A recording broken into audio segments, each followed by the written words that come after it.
안녕하세요. 저는 아이돌을 키우고 있는 40대 초반 여자입니다.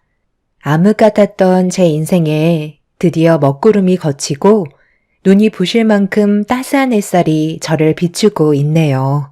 이날만을 얼마나 기다렸는지 지금 현재 너무나도 행복합니다. 작년 여름에 남편과 함께 아이들을 데리고 가평 여행을 간 적이 있었어요. 오래간만에 바깥 바람을 쐬니 아이들도 기분이 좋은지 상당히 들떠 있었고 저 또한 그런 모습을 보면서 항상 가족을 우선시 챙기는 남편이 너무 고마웠었죠. 그렇게 저희는 펜션에 들려 즐거운 시간을 보내고 있었는데 야외 바베큐장에서 저녁 식사를 하던 도중 전혀 상상하지도 못한 돌발 상황이 눈앞에 펼쳐지고 말았습니다. 여고 동창이었던 친구가 그 많은 펜션 중에 하필 같은 숙소에 잡히게 될 줄 꿈에도 몰랐습니다. 그때 당시 머릿속이 하얗게 변해버려 제대로 말을 이어나가지 못하고 있었는데 남편은 제 친구라는 말을 듣게 되자 먼저 인사를 건네게 되면서 친구는 자연스럽게 옆자리에 앉아 저에게 계속 말을 붙여왔었죠. 문제는 저와 그 친구는 별로 친한 사이가 아니었어요. 같은 반이었지만 저는 조용한 성격이었고 그 친구는 학교에서도 인기가 많아서 상당히 많은 친구들을 거닐고 다닐 만큼 밝은 성격을 가지고 있었습니다. 학창 시절 저와 말을 섞은 적이 있었는지조차 기억이 안 날 정도로 저는 그 친구와 함께 싸운 추억도 없었는데 몇십 년이 지났는데도 제 이름을 기억하고 얼굴을 알아본다는 게 신기할 뿐이었죠. 친구는 아무렇지도 않게 제 옆에 앉아 그동안 어떻게 살아왔는지에 대해 물어보면서 대화를 이어나가는데 고등학교 시절 때의 변함없는 모습 그대로였어요. 어느새 저희 남편과도 거리낌 없이 대화를 이어나가고 있었고 저와 대화를 하는 것보단 남편과의 대화를 더 오래 하고 있었죠. 저와는 그렇게 친하지도 않았던 친구가 세월이 지나고 아는 척 한다는 게 좀 불편하게 느껴졌었어요. 그래서 지금의 상황을 최대한 빨리 벗어나고 싶을 뿐이었죠. 그런데 거침없이 말을 뱉으며 남편과 웃고 떠들던 친구가 갑자기 고등학교 때 제가 어떤 존재였는지에 대해 얘기하면서 분위기는 급격하게 안 좋아지고 말았습니다. 친구의 버릇없는 행동이 결국 한마디 하게 만들었어요. 어머, 그러고 보니까 내 얘기만 너무 한 것 같은데 너는 요즘 어떻게 지내고 있어? 예전과는 분위기가 많이 달라 보이는데 세월이 흐른 만큼 성격도 많이 변한 건가? 영은이 얘가 학창시절 때 워낙 말도 없고 조용해서 존재감 자체가 없었거든요. 워낙 범생이어서 반에서도 항상 순위권 안에 들던 애였는데 문제는 친구들이 없었어요. 말을 잘하지 않아서 다른 친구들도 영은이가 재미없게 느껴졌는지 같이 놀아주지 않더라고요. 저는 그때 당시 친구들이 워낙 많아서 영은이 같은 애들은 전혀 신경 쓰지 않고 있었는데 약간 좀 특이한 점이 있어서 지금까지 이름이랑 얼굴을 기억하고 있다니까요. 친구들이 건드리지 않았던 이유가 스트레스를 주거나 난처한 상황으로 몰고 가게 되면 얘가 갑자기 경기를 일으키면서 거품을 물고 쓰러졌는데 그때 이후로 얘가 어떻게 될까봐 무서워서 아무도 건들지 않았었어요. 그때가 아마 고등학교 1학년 때였을 것 같은데 그런 사건이 한번 터진 이후로 영은이 옆에는 단 한 명의 친구도 없었죠. 너도 그때 기억하지?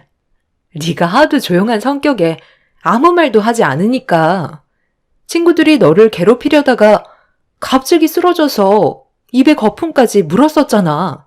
기억 안 나? 그런 얘기까지 꼭 해야 되겠어? 과거의 일들을 왜 지금 들추는 건데? 그리고 너는 이제 자리로 안 돌아가니? 남의 아픈 상처를 입 밖으로 꺼내면 기분이 좋아? 내가 3년간 항상 너를 지켜봐왔을 때 느꼈던 게 뭔 줄 알아? 그 입이 문제였어. 친구들이 많으면 뭐해? 진정한 친구는 단 한 명도 없었을 텐데. 그저 관심 받고 싶어서 친구들끼리 이간질 시키고 잘 지내던 친구들 사이도 멀어지게 했었잖아. 너도 결국엔 3학년 때 네가 한 행동들 때문에 친구들한테 따돌림 당하지 않았어? 그래서 결국엔 전학까지 갔었잖아. 왜 그렇게 쳐다봐? 너는 남의 과거 막 들춰도 되고 나는 그때의 너에 대해 얘기하면 안 되는 거야? 나는 할 말 다 끝났는데 너도 더 할 말 없으면 이제 그만 자리에서 일어나 줬으면 좋겠어. 모처럼 나온 여행 기분 망치고 싶지 않거든. 우리가 서로 웃고 떠들 만큼 친한 사이는 아니잖아? 그러게. 네가 말한 것처럼 우리가 가까운 사이는 아니었는데 내가 너무 오지랖 부렸나 보다. 남은 시간 잘 보내고 나중에 혹시라도 건강상 문제가 생기면 나한테 연락해. 이건 내 명함이야. 나 의사 됐거든. 네가 그때 쓰러지는 거 보고 나는 의사가 되기로 결심했었어. 그래서 지금까지 너를 기억하고 있었던 거야. 아, 제가 너무 신뢰가 많았죠? 나중에 기회 되면 또 한 번 뵀으면 좋겠어요. 가족들과 좋은 시간 보내시고 좋은 추억 많이 만드세요. 그럼 먼저 일어나 볼게요. 친구는 저에게 자신의 명함 한 장을 테이블 위에 올려놓은 뒤 다시 일행이 있는 곳으로 돌아갔어요. 제대로 된 대화를 하기 전부터 친구와 삐걱거리게 되었지만 저는 가까이 하고 싶은 마음이 전혀 없었습니다. 그 친구는 과거에 어떤 성격을 가지고 있었는지 뒤에서 전부 다 보고 있었기 때문에 최대한 거리를 두는 게 저에게는 좋을 것 같다는 판단을 하게 만들었죠. 그때나 지금이나 그 입이 문제였어요. 제가 어렸을 적에 발작이 좀 있었는데 극도의 스트레스를 받으면 저도 모르게 몸에 경련이 일어나는 증상을 겪곤 했었죠. 다행히 성인이 되면서 그런 증상은 사라졌지만 저에게는 아픈 기억이었는데 친구는 그걸 세월이 지난 시점에 다시 입 밖으로 꺼내면서 잊고 살았던 과거를 다시 떠올리게 만들어 상당히 기분이 좋지 않았습니다. 그래서 저도 모르게 친구의 과거도 입 밖으로 꺼내게 되었던 거죠. 원래 그렇게까지 하고 싶진 않았지만 시간이 지날수록 친구의 거침없는 언행이 점점 제 심기를 건드렸던 것 같아요. 친구도 제가 그렇게 나올 거라곤 생각하지 못했는지 그제서야 상황 파악을 하고 자리에서 일어났지만 기분이 좋진 않았는지 자리로 돌아가게 되었죠. 그렇게 저희 가족은 다시 숙소로 돌아왔고 아이들을 재운 뒤에 한숨 돌리며 쉬고 있는데 남편이 갑자기 뜬금없이 친구 얘기를 꺼내면서 제 기분을 불편하게 만들었습니다. 그래도 그분은 당신을 친구라고 생각해서 아는 척 했던 것 같은데, 과거에 있었던 일들 좀 얘기했다고? 꼭 그렇게까지 정색을 해야 했어? 상당히 난감해 하던데? 당신이 쓰러지는 걸 보고 의사가 되기로 결심했다잖아. 그때 당시 얼마나 기특한 생각이야? 결국 자기가 원하는 의사가 되었고, 그걸 알려주려고 했던 것 같은데, 내가 봤을 때 당신이 더 이상한 것 같아. 다행히 연락할 수 있는 방법이 없는 건 아니니까 아까 받은 명함 있지? 거기에다 전화해서 당신이 했던 행동에 대해 미안하다는 말 한마디라도 해줘. 한치 앞도 모르는 게 사람 일인데 나중에 정말 우리가 도움이 필요하기라도 하면 어쩌려고 그래? 내 말이 틀렸다고 생각해? 당신은 내 편이야? 아니면 나랑 별로 친하지도 않은 걔 편인 거야? 내가 쓰러졌을 당시 무슨 일이 있었는지 당신이 모든 걸 알지 못하잖아.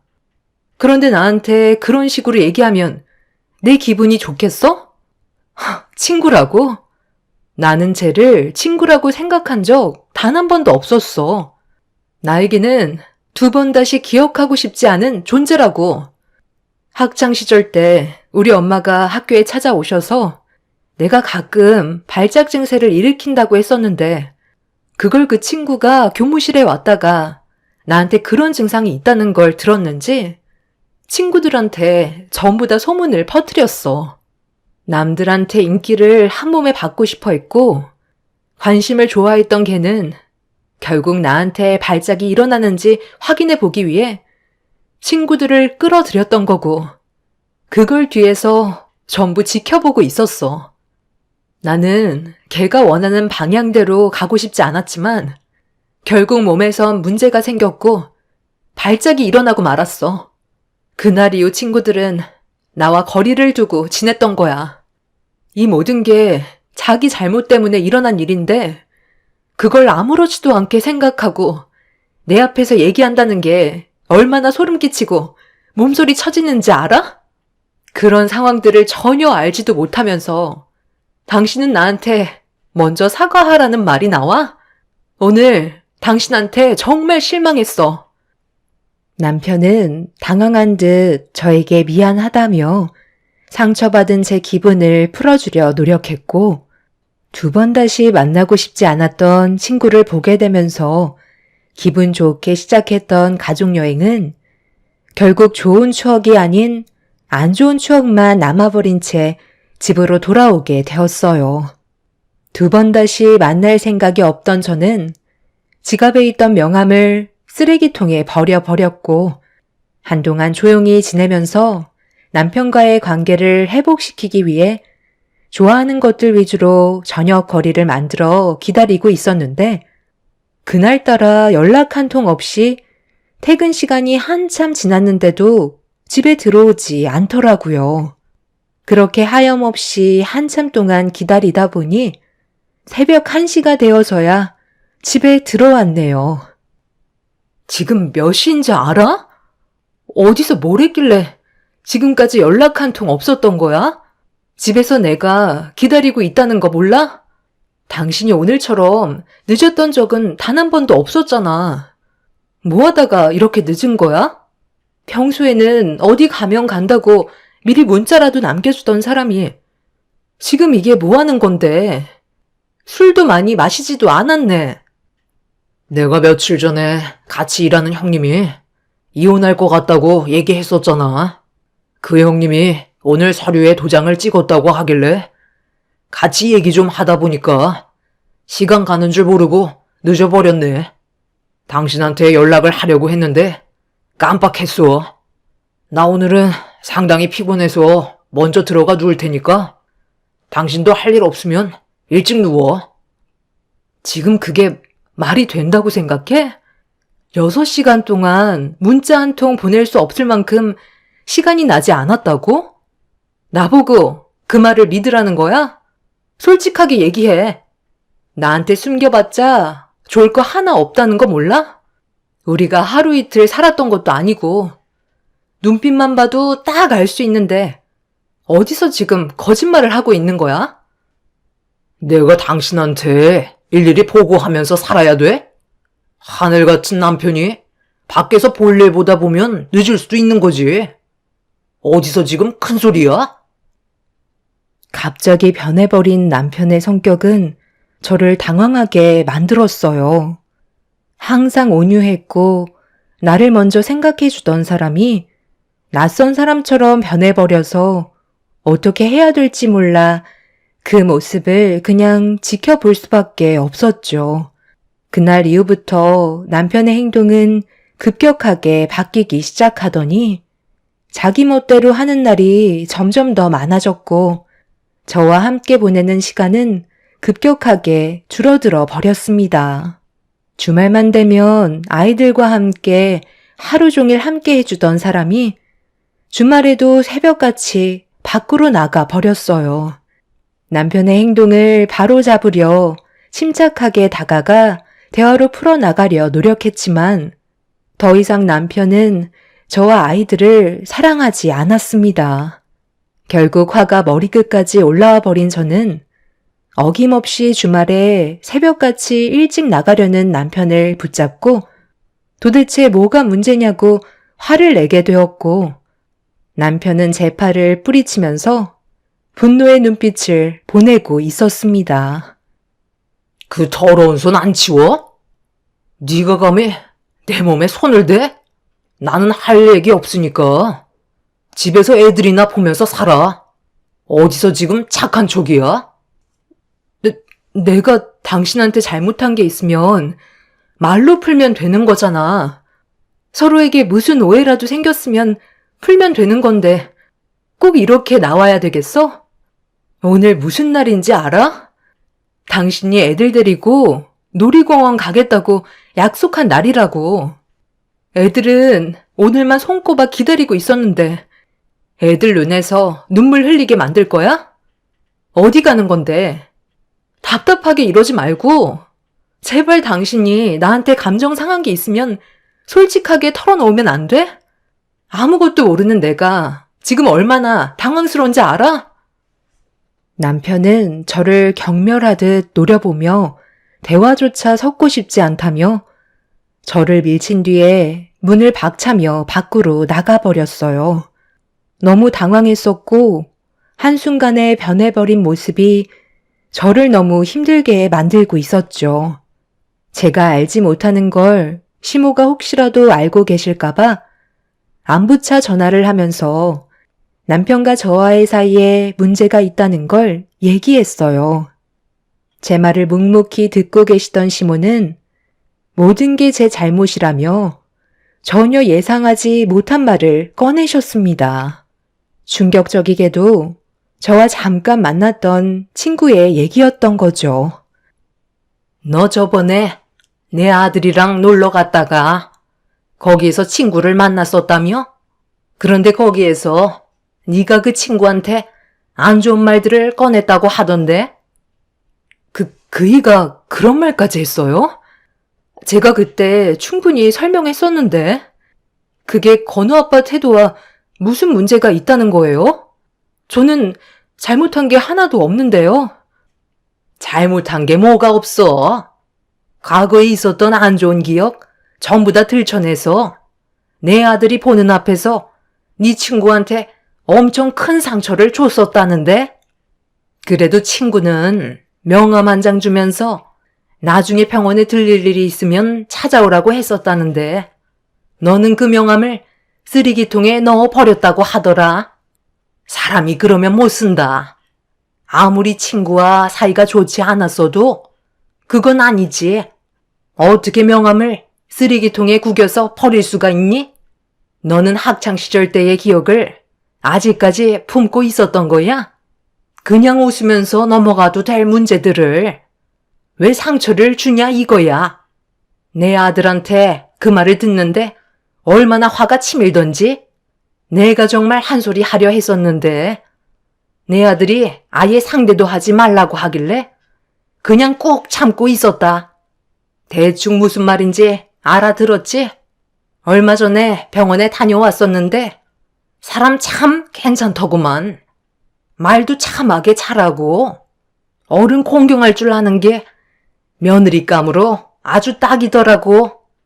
이래서 남자는 여자를 잘 만나야 되는 거야. 나는 처음부터 너희들은 맞지 않다고 생각했었는데 사람은 다 인연이 있나 보더라. 내 아들과 그 의사가 그렇게 잘 맞을 거라 상상이나 했었겠니? 내가 아는 건 이것까지니까 나머진 네가 알아서 정리해라. 시모는 저에게 충격적인 말들을 늘어놓으셨어요. 남편과 친구가 서로 호감을 가지고 만나고 있었을 거라곤 상상조차 하지 못했었는데 남편은 놀러 갔을 때 만났던 이후 제가 버린 명함을 주어서 따로 연락을 취했었고 그것도 모자라 시모까지 그 병원에 모시고 갔던 거였어요. 정말 말도 안 되는 일들이 한순간에 펼쳐지고 있는 순간이었죠. 뒤통수를 너무 크게 맞아서 그런지 어떻게 해야 할지 몰라 너무 혼란스러웠어요.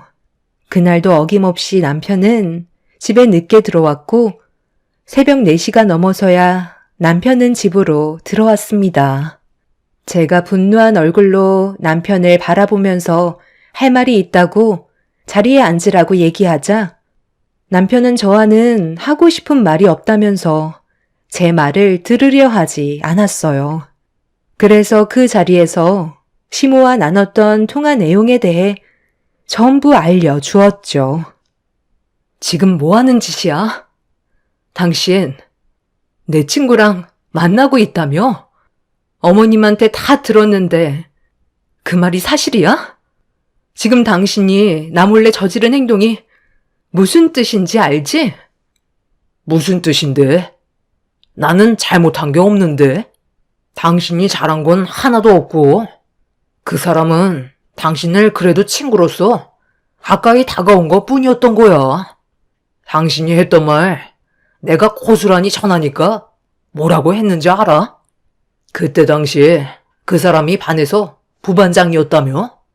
그래서 장모님이 선생님과 나눴던 대화를 듣고 아이들한테 조심하라고 일러줬던 건데 일이 그렇게 커진 거였다고 하네. 한마디로 친구는 좋은 마음에서 다가갔던 거였고 당신은 그런 친구를 지금의 세월까지 악한 감정을 품고 있었던 거야. 성격이 그 모양이니까 지금까지 제대로 된 친구를 만들지 못한 거지. 나는 그때 펜션에서 당신 친구라고 하길래 얼마나 놀랐는지 알아? 성격도 밝고 상당히 괜찮은 사람을 왜 지금까지 나한테는 말 한마디도 해주지 않았는지 이해하지 못했었는데 그런 과거가 있었던 거였지. 그 사람은 아직까지 학교 때 친구들과 서로 연락하고 지낸다는데 당신은 학교 때 연락하고 지내는 친구 단 한 명도 없잖아. 그때의 일도 있고 해서 당신이 버린 명함 내가 다시 주어서 우리 엄마 몸도 안 좋으시니까 병원에서 진찰도 좀 받을 겸 연락 한번 했었어. 그런데 그 사람 성격 정말 좋더라고. 얼굴도 상당히 미인인데 결혼까지 안 했더라고. 지금까지 남자들이 수도 없이 달려들었을 텐데 자기는 아이를 키울 자신도 없고 자기 몸 하나 간수하는 것도 힘들어서 환자에 집중하고 싶다며 지금까지 혼자 지내왔다고 하더라. 학생 때는 누구나 철없이 행동할 수 있어. 하지만 나이가 들면서 과거의 성격은 한순간에 바뀔 수 있는 거야. 하지만 당신은 과거에 얽매여서 아직까지도 벗어나지 못하고 있었던 거고 나는 그런 답답한 성격 맞추면서 지금까지 살아온 거였지. 이래서 시야를 넓게 봐야 한다는 건가 봐. 세상에는 정말 괜찮은 사람들이 수도 없이 많아. 나는 하필 그 많은 사람들 중에 선택하지 말아야 될 당신을 선택한 거고 지금 내 인생은 이 모양 이 꼴이 되어버린 거지. 우리 엄마도 그랬어. 정말 괜찮은 여자 같다며 나보고 붙잡으랜다. 그래서 몇 번 더 만나보니까 우리가 정말 잘 맞는 관계라는 걸 알 수 있었고 지금 내 마음속엔 소용씨로 가득 차 있는 상태야. 나는 더 이상 당신의 남편으로 한평생 늙어 죽을 때까지 살고 싶지 않아. 제대로 된 정신이 박혀있는 멋진 여자와 남은 인생 살 거니까 나랑 조만간 정리하는 걸로 해. 내 말 무슨 뜻인지 이제 대충 알겠지?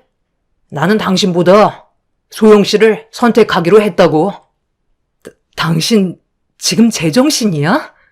걔랑 만난 지 얼마나 됐다고 지금 우리가 함께한 세월을 전부 다 지워버리겠다는 거야? 그럼 우리 애들은 어떡하라고? 당신이 걔랑 웃고 떠들면서 시간을 보내는 동안 애들은 오늘 놀이공원 못 갔다고 하루 종일 울다가 지쳐 잠이 들어버렸어. 며칠 잠깐 얼굴 본 걔가 당신 자식들과의 약속보다 중요하다는 거야? 너 솔직하게 말해.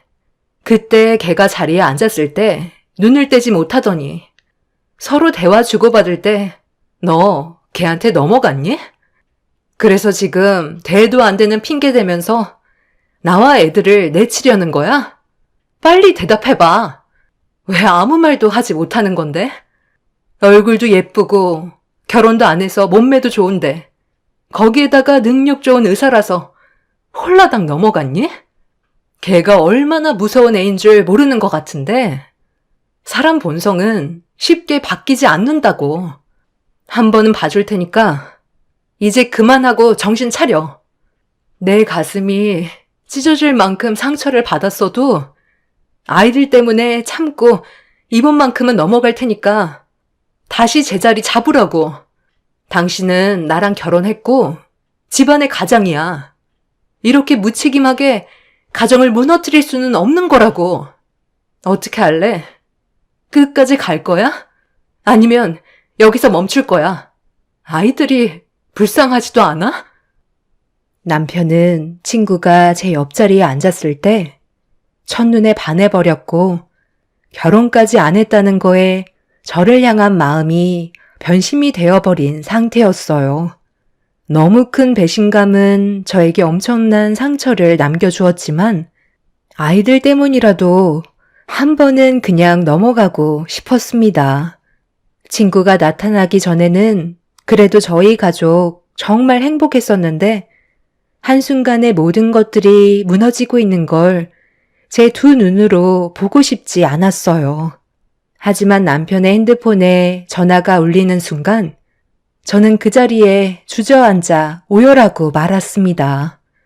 남편은 친구한테 걸려온 전화를 제가 있는 자리에서 받았고 보고 싶다는 한마디에 저와 아이들한테 등을 돌린 채 급하게 집을 뛰쳐 나갔네요. 힘들게 이끌어온 가정을 한순간에 무너져 내리는 걸 더 이상 지켜만 볼 수 없었던 저는 친구가 다니는 병원을 기억해 다음날 그곳으로 향했습니다. 그리고 친구와 대화를 할 수 있는 시간이 만들어질 때까지 한참 동안 기다리고 있었고 점심시간이 되어서야 제 앞에 나타난 친구는 아무렇지도 않은 듯 저를 대하고 있었어요. 지금 뭐 하자는 거야? 남의 가정을 가지고 노니까 기분이 좋니? 이만하면 됐잖아. 이제 그만하고 제자리로 돌려놔. 내가 너한테 뭘 잘못했니? 네가 나한테 잘못한 건 하나도 없어. 하필 내가 여행 간 그곳에 네가 나타났던 것뿐이고 너희 남편이 내 미모에 반해서 헤어나오지 못하는 것뿐인데 네가 잘못한 게 뭐가 있겠어? 나는 아무것도 하지 않았어. 그냥 잠깐 인사만 주고받으려 했던 것뿐인데 너한테 명함 한 장 줬는데 너희 남편이 갑자기 나한테 전화를 한 거야. 나도 처음에는 좀 당황스럽긴 했었는데 자기 엄마가 몸이 불편해서 내시경 예약 좀 잡아달라고 하길래 한번 내원하라고 했었지. 그렇게 두 번째 만난 자리가 나는 무슨 선자리인 줄 알았다니까. 너희 남편이 이것저것 전부 물어보는데 내가 뭐 하는 건가 싶더라고. 그런데 네가 펜션에서 있을 때 했던 말이 갑자기 떠오르면서 기분이 확 나빠지는 거야. 그래서 이 사람들 좀 데리고 놀면 좋을 것 같다는 생각이 들더라고. 나는 잘못한 게 없는데 욕을 먹었으니까 갚아주고 싶었고 너희 남편은 결국 내 매력에서 빠져나오지 못하고 있는 상태지. 상간녀 소송이라도 하게? 그런다고 뭐가 달라지니? 결국 너는 더 많은 걸 잃었을 텐데. 이제 그만해. 이쯤 했으면 됐잖아. 너는 지금도 그 성격 못 버리는구나. 학창 시절 때도 한 사람만 몰아가다가 결국 걔가 해선 안 될 선택을 해서 네가 전학까지 가게 된 거였는데 아직까지 그때의 버릇을 지우지 못한 거야? 네가 내 남편한테 거짓말까지 했더라. 부반장이라서 걱정되는 마음에 친구들한테 알려준 거라고? 네가 주축으로 친구들을 데리고 선동했잖아. 그래서 내가 발작을 했던 거고 너는 내가 거품 물고 쓰러지는 걸 보면서 웃고 즐겼었어. 나는 그때의 기억을 지금까지 지우지 못하고 있었다고. 우리 서로 얼굴 안 보고 살아도 되는 거잖아. 여기까지만 하자. 그럼 각자 조용히 살아갈 수 있는 거야. 이거 미안해서 어쩌지? 나도 정이라는 게 있는지? 너희 남편과 함께 있는 시간이 꽤 오래돼서 그런지 벌써 정이 들어버렸네? 꽤 매력 있는 사람이더라고. 그래서 그냥 쉽게 놓아줄 수는 없을 것 같아. 그거 알아?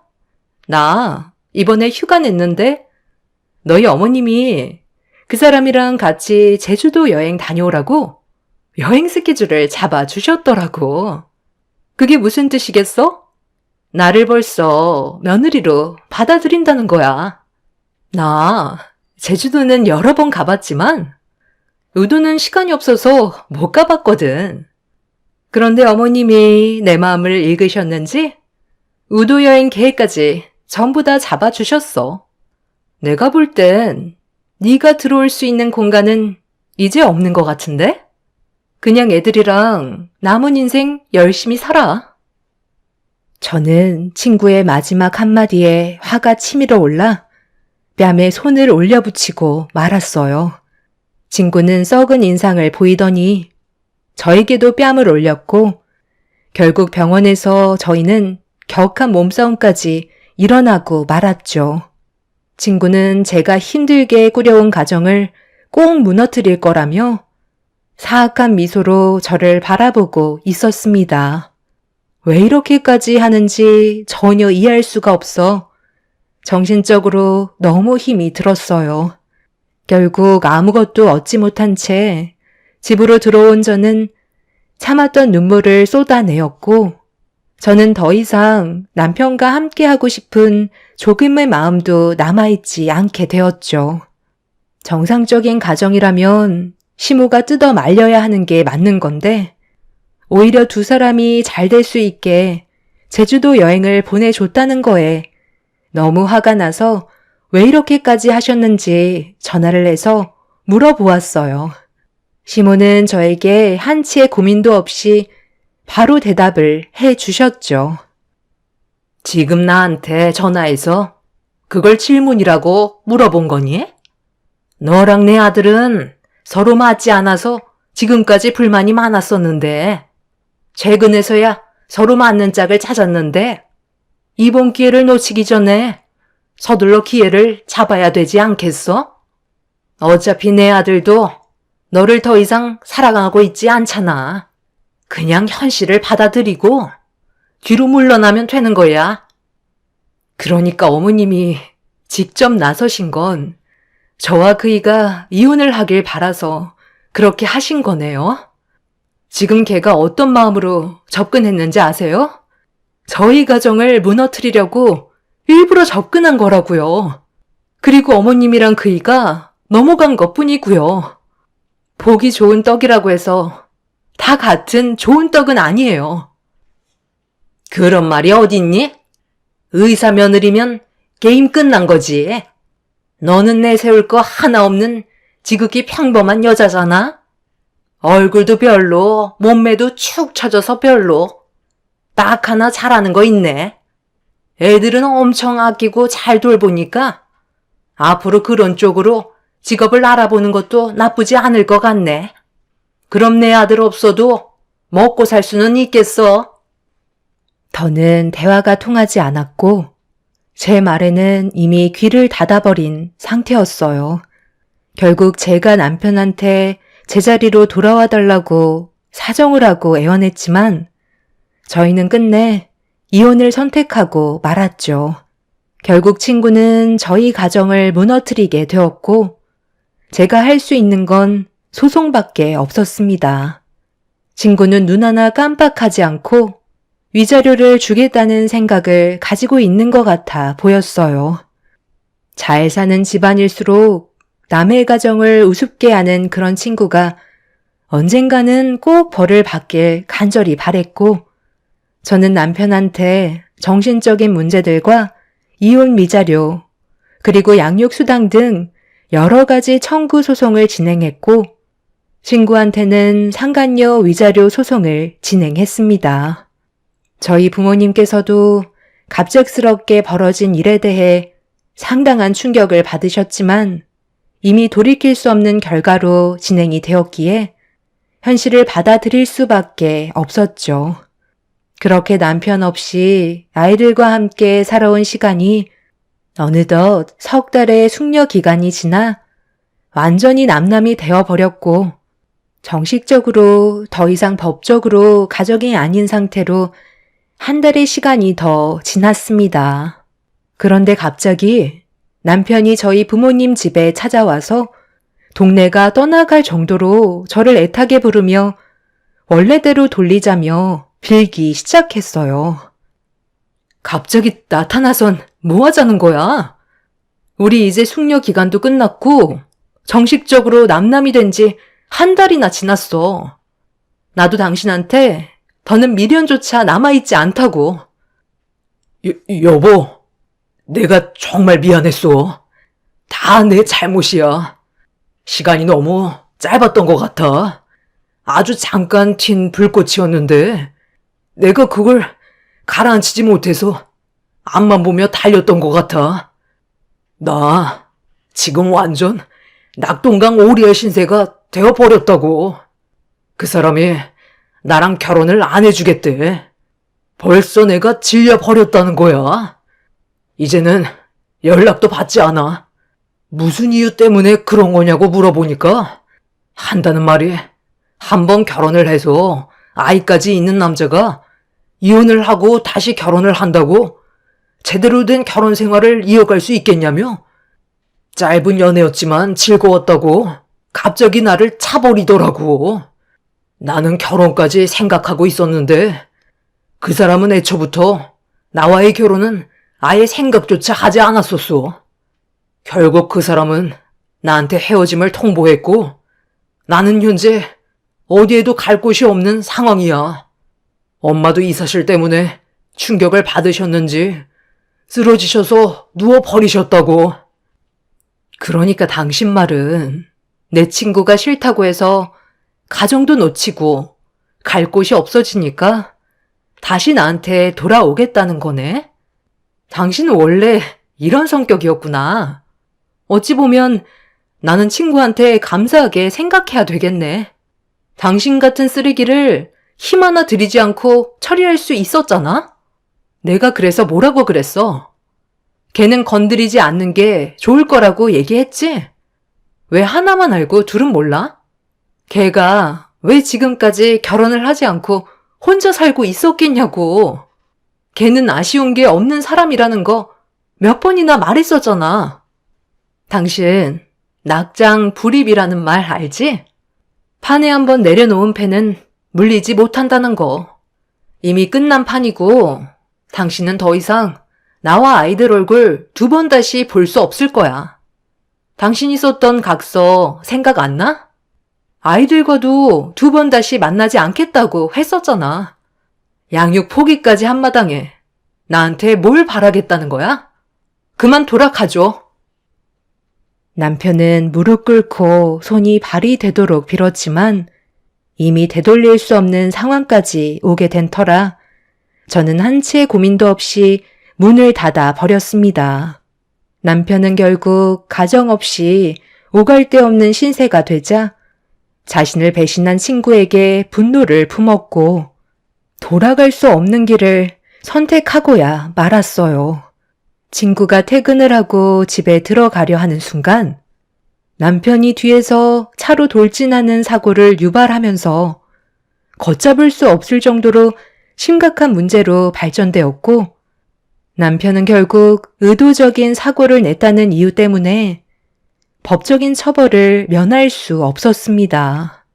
친구는 남편의 행동으로 인해 목숨은 간신히 건졌지만 후유장애가 생겨 더 이상 의사를 할 수 없는 지경까지 되어버렸다는 소식을 들을 수 있었어요.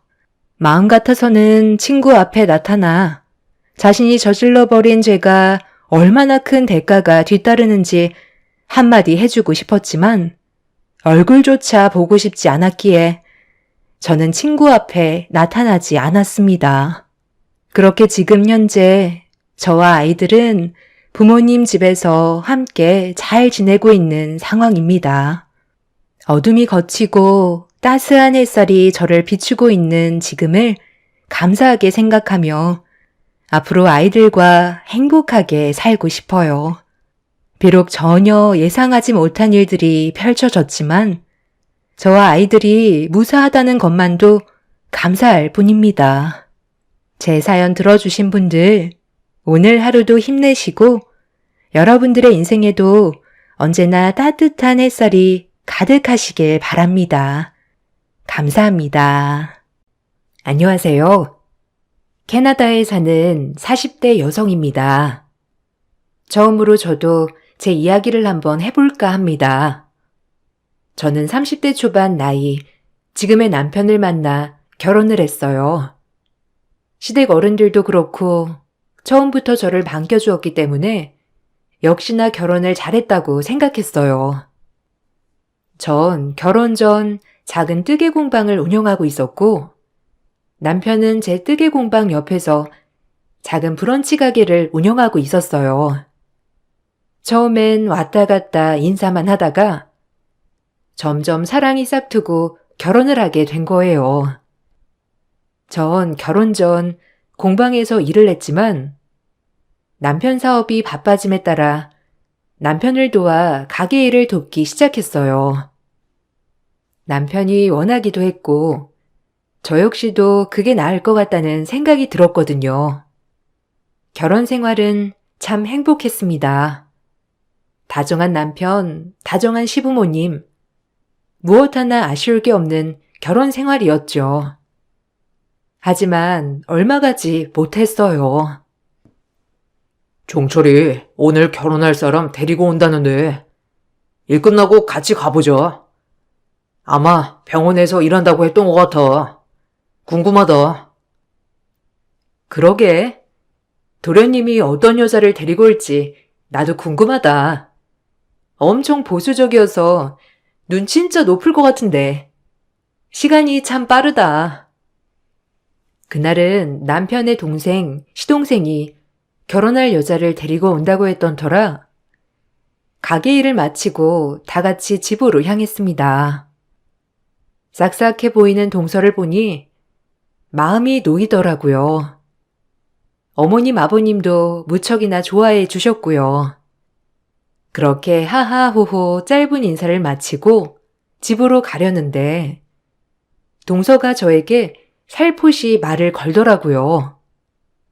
저 역시도 내성적이라 쉽게 다가가지 못한 성격인데 동서가 먼저 다가와 주니 조금 고맙기도 하면서 정말 잘 지내봐야겠다고 생각이 들었어요. 그날은 참 고마웠어요. 아, 형님이라고 부를게요. 앞으로 잘 부탁드립니다. 며느리가 이제 둘인데 우리 잘 지내보아요, 형님. 제가 잘할게요. 어머, 그렇게 말해줘서 너무 고마워요. 제가 낯을 가려서 먼저 다가갔어야 했는데. 그럼 우리 잘 지내봐요, 동서. 네, 말씀 편하게 하세요, 형님. 나이 차이도 있고 손아래 동서인데 그냥 편하게 해주시면 저도 편할 것 같아요. 어머, 그래, 고마워. 그럼 말 놓을게. 나도 여자 형제가 없어서 동서 같은 사람 있으면 너무 좋지, 동생 같고. 우리 잘 지내보자. 네, 형님. 저도 마찬가지예요. 아주버님 사업이 엄청 잘 된다면서요. 부러워요, 형님. 저도 여유 있게 살고 싶은데. 에이, 서방님 정도면 진짜 괜찮지. 전문직에 얼굴도 훈훈하고 동서도 복 받았어. 누가 보면 우리 되게 별로 같다. 안 그래?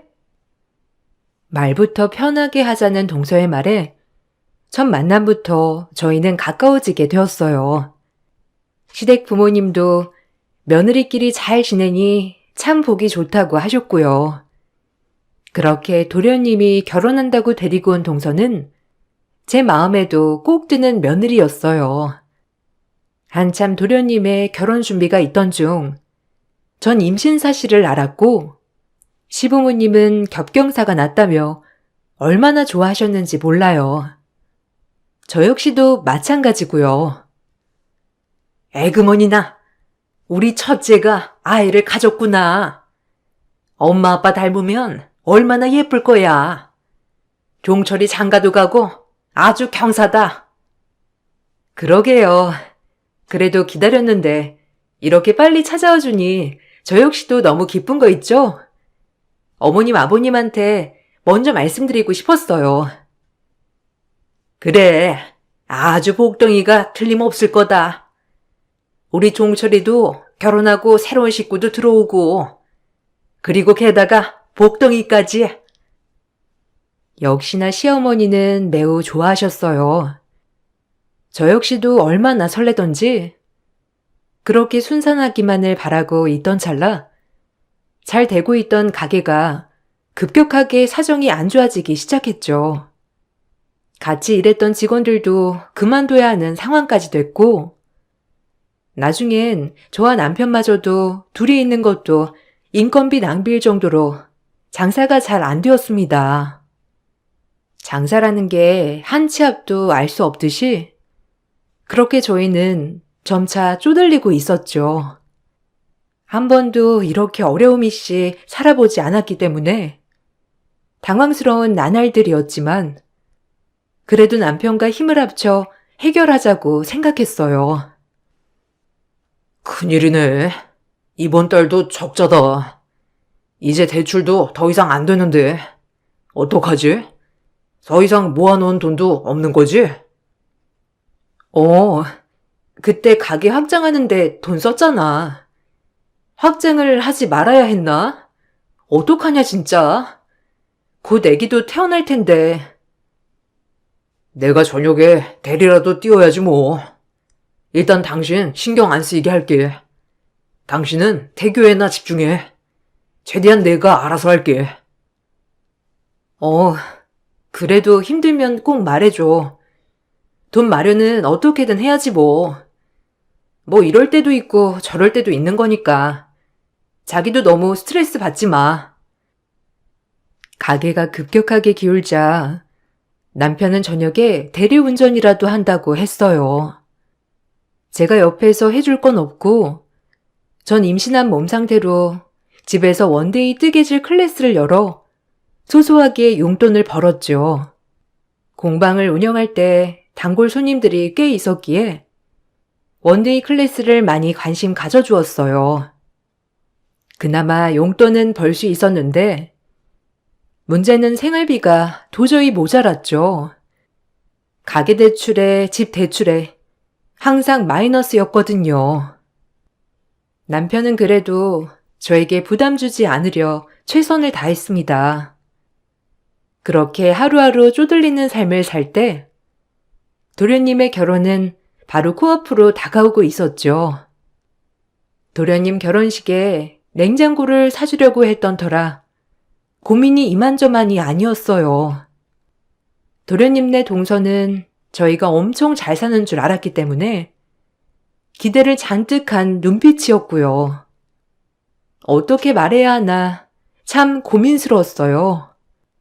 시어머님이 이미 동서에게 말을 해놓은 상태였기 때문에 다른 걸 사줄 수도 없는 상황이 되었던 거죠. 그렇게 곤란한 처지가 되었어요.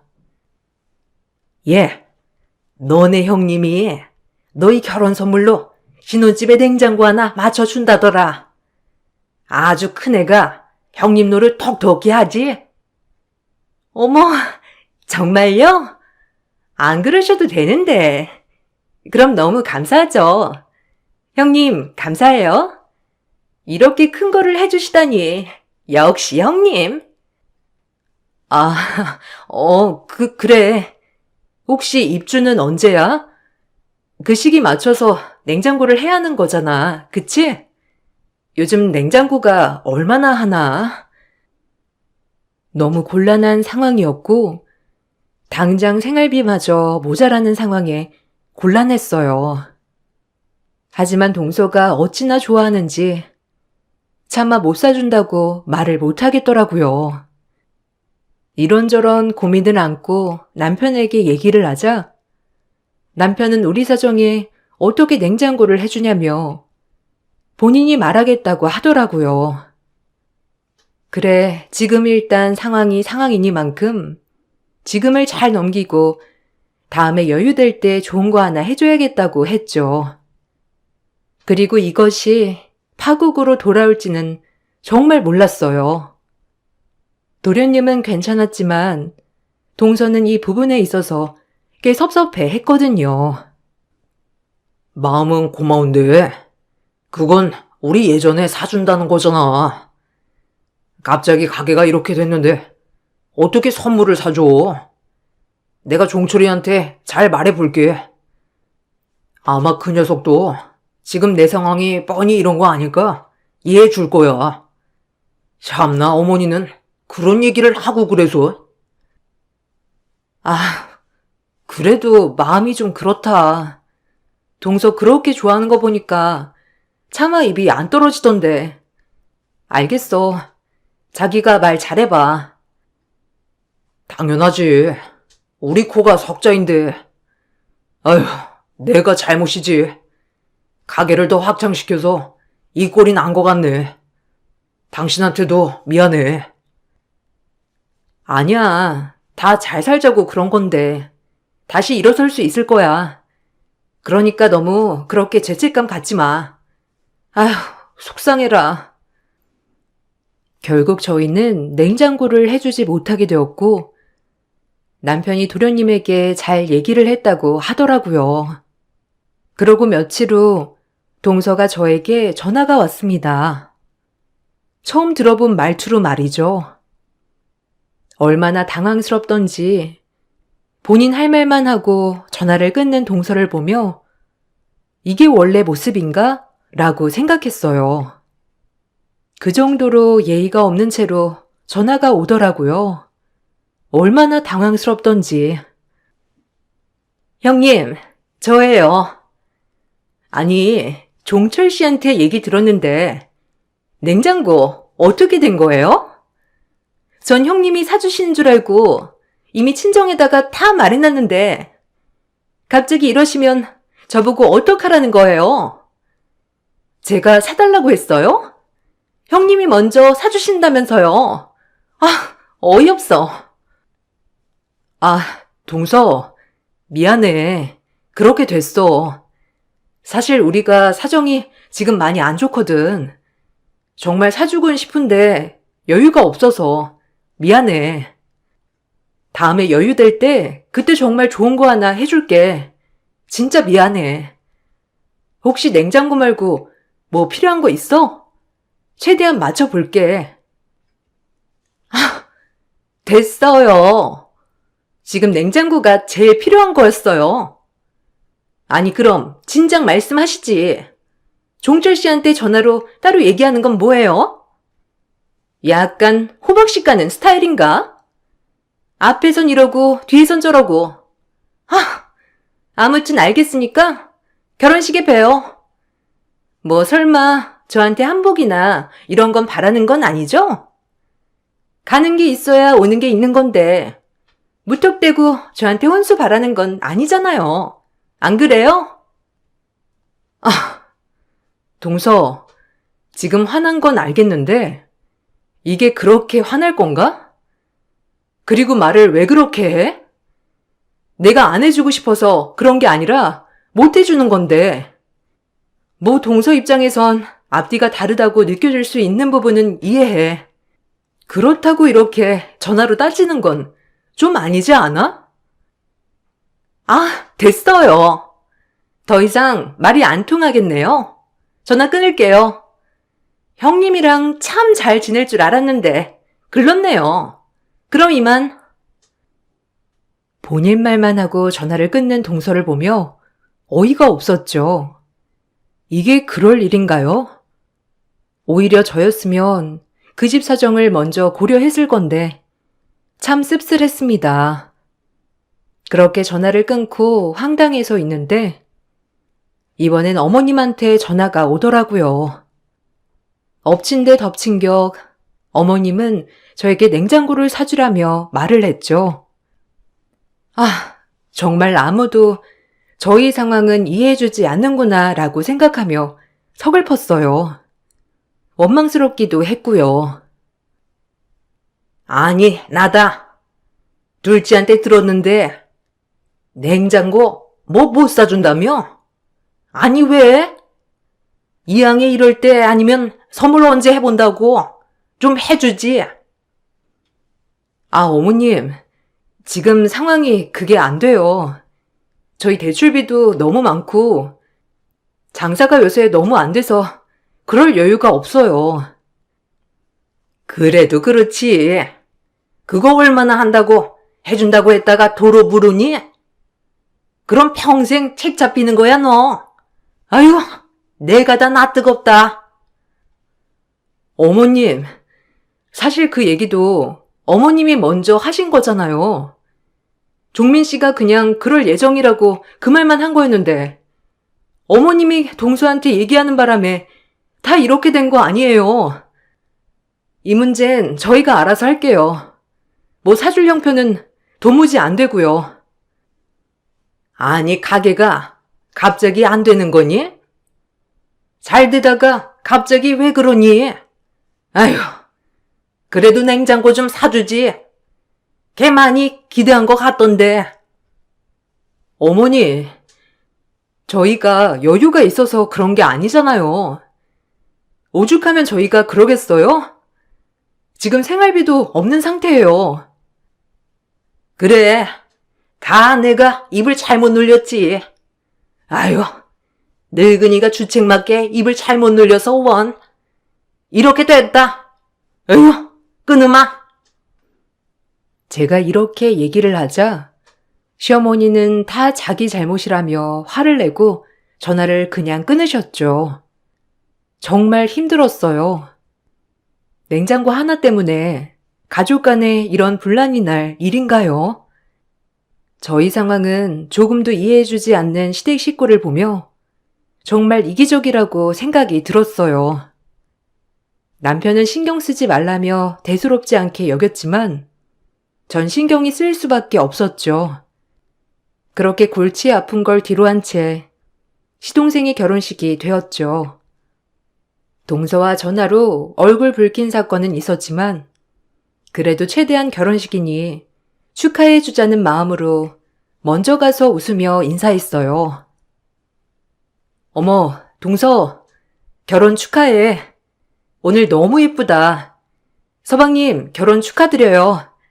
우리 앞으로 잘 지내보자. 오늘 진짜 빛난다, 동서. 아, 네. 저 지금 화장 수정해야 해서요. 그럼 가볼게요. 그리고 앞으로는 빈말은 안 해주셔도 돼요. 헷갈려서요. 뭐? 아니, 무슨 말을 그렇게 해. 오늘 좋은 날이니까 좋게 지내자. 동서가 아직까지 화내는 이유를 모르겠어, 정말. 화라뇨. 제가 어떻게 화를 내겠어요? 어쨌든 식사 맛있게 하고 가세요. 저 수정하러 가볼게요. 그럼 이만. 뼈가 있는 동서의 말에 순간 머리가 쾅하니 한 대 맞은 것 같았지만 냉장고 때문에 아직도 앙금이 안 풀렸다고 생각하고 말았죠. 그렇게 결혼식이 끝나고 집으로 돌아갔어요. 결혼식이 끝난 뒤 한 번 더 동서에게 경악을 하게 되는 사건이 있었죠. 바로 축의금 문제였어요. 냉장고 이후로 단단히 저를 무시하는 동서였죠. 얼마나 어이가 없던지. 제가 처음 봤던 동서가 맞나 싶었어요. 동서는 알고 보니 뭐든지 돈으로 사람을 재는 사람이었더라고요. 결혼 전 저희 가게가 그래도 꽤 잘 되고 있던 터라 저와 잘 지내고 싶었지만 사정이 여의치 않아지자 동서는 저를 무시하기 시작했죠. 참 손아래 동서한테 돈 가지고 무시당할 줄은 몰랐어요. 어머, 동서, 신혼여행 잘 다녀왔어? 서방님도 얼굴이 더 좋아지셨네요. 역시 신혼이 좋긴 좋은가 봐요. 부럽네요. 아, 형수님은? 와, 이제 배가 제법 임산부 같네요. 형수도 곧 막달이죠? 꼭 순산하실 거예요. 아기 뭐 필요한 거 있으시면 말씀해 주세요. 제가 명색의 작은 아빠인데 뭐라도 하나 해줘야죠. 그 조카가 태어난다니. 에이, 안 해주셔도 돼요. 충분히 마음만 받을게요. 말씀만이라도 감사합니다, 서방님. 서방님도 행복하게 사세요. 선물? 자기는 무슨 선물이야? 참나. 요즘 형님만 애 낳나? 안 그래? 형님도 선물 부담스럽잖아요. 그죠?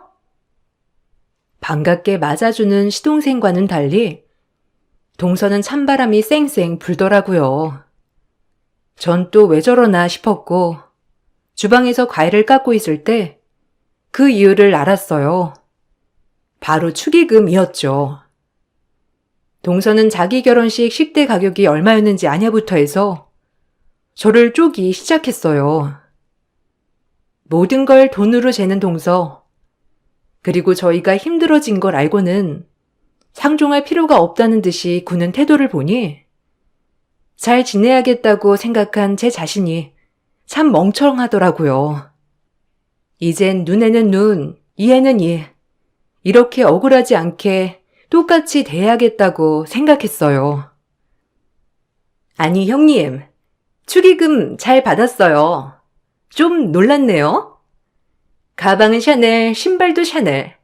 근데 축의금은 꼴랑 50 하셨더라고요. 뭐? 아니, 동서. 무슨 말을 그렇게 해?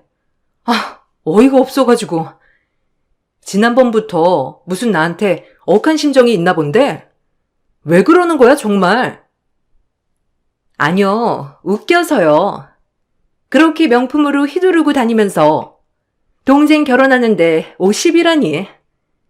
저희 밥값이 얼마인 줄 아세요? 가격이 중요하구나, 동서한텐. 참 진짜 사람 되게 돈돈거린다. 이렇게 말 섞는 것도 유치한데 가방이랑 신발 하나밖에 없는 명품이고 결혼할 때 우리 신랑한테 받은 거야. 그리고 우리 형편 알면서 50만 원 가지고 그렇게 말하니까 진짜 할 말이 없네. 나 말고 남편도 따로 축의금 한 걸로 아는데. 동서 진짜 너무한다. 뭐든지 다 돈으로밖에 사람 구별 안 하는구나. 그렇게 살지 마. 저희 친정도 어려워요. 근데도 성의 표시는 다 하더라고요. 전 그냥 마음이라고 생각해요, 뭐든. 형님 마음 잘 알았어요. 이렇게 말하고 주방을 휙 나가는 동서를 보니 정말 어처구니가 없었어요. 그때부터 동서는 시댁에서 모일 때마다 저를 깔보고 무시하기 시작했죠. 거지 적선하듯 본인이 안 입는 옷들도 가져오며 이거 가져라 저거 가져라 하는데도 참 우스웠어요. 얄미운 시어머니는 동서 말에 얼마나 맞장구를 쳐댔는지 제가 알던 시어머니가 맞나 싶을 정도로 변해 있었죠. 참 돈 없는 서름이 크더군요. 형님, 제가 오늘 이 옷 가져왔거든요. 형님 형편에 옷 못 사 입으실까봐 제가 안 입은 것들 좀 가져와 봤어요. 어떠세요? 아, 이거 얼마나 입은 거야? 마음은 고마운데 여기 구멍 났네. 미안, 못 입겠다. 그리고 내 스타일도 아니고 이런 거 안 가져와도 돼. 어머, 형님은? 어렵다 어렵다 하면서 정신 못 차리셨네. 이런 거 입으세요, 그냥. 이제 사지 말고. 그것도 다 돈인데. 그래, 어미야. 둘째가 너 생각해서 가져온 옷들인데 한번 골라나 봐라. 유행이 어딨어? 다 돌고 도는 게 유행인데, 안 그러냐? 어머님 같으면 입으시겠어요?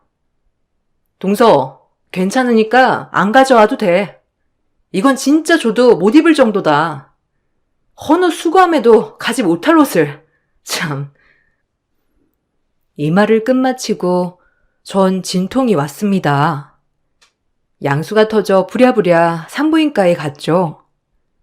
참 웃겼던 게 동서 얼굴을 생각하니 얄밉게도 악이 써지더군요. 그렇게 전 자연분만으로 아이를 낳았어요. 그런데 아이는 태어나자마자 소아담도 폐쇄증이라는 병을 가지고 태어났어요. 엎친 데 덮친 격이라고 태어나자마자 몇 번의 수술을 거쳤지만 아이는 예쁜 별이 되고 말았어요.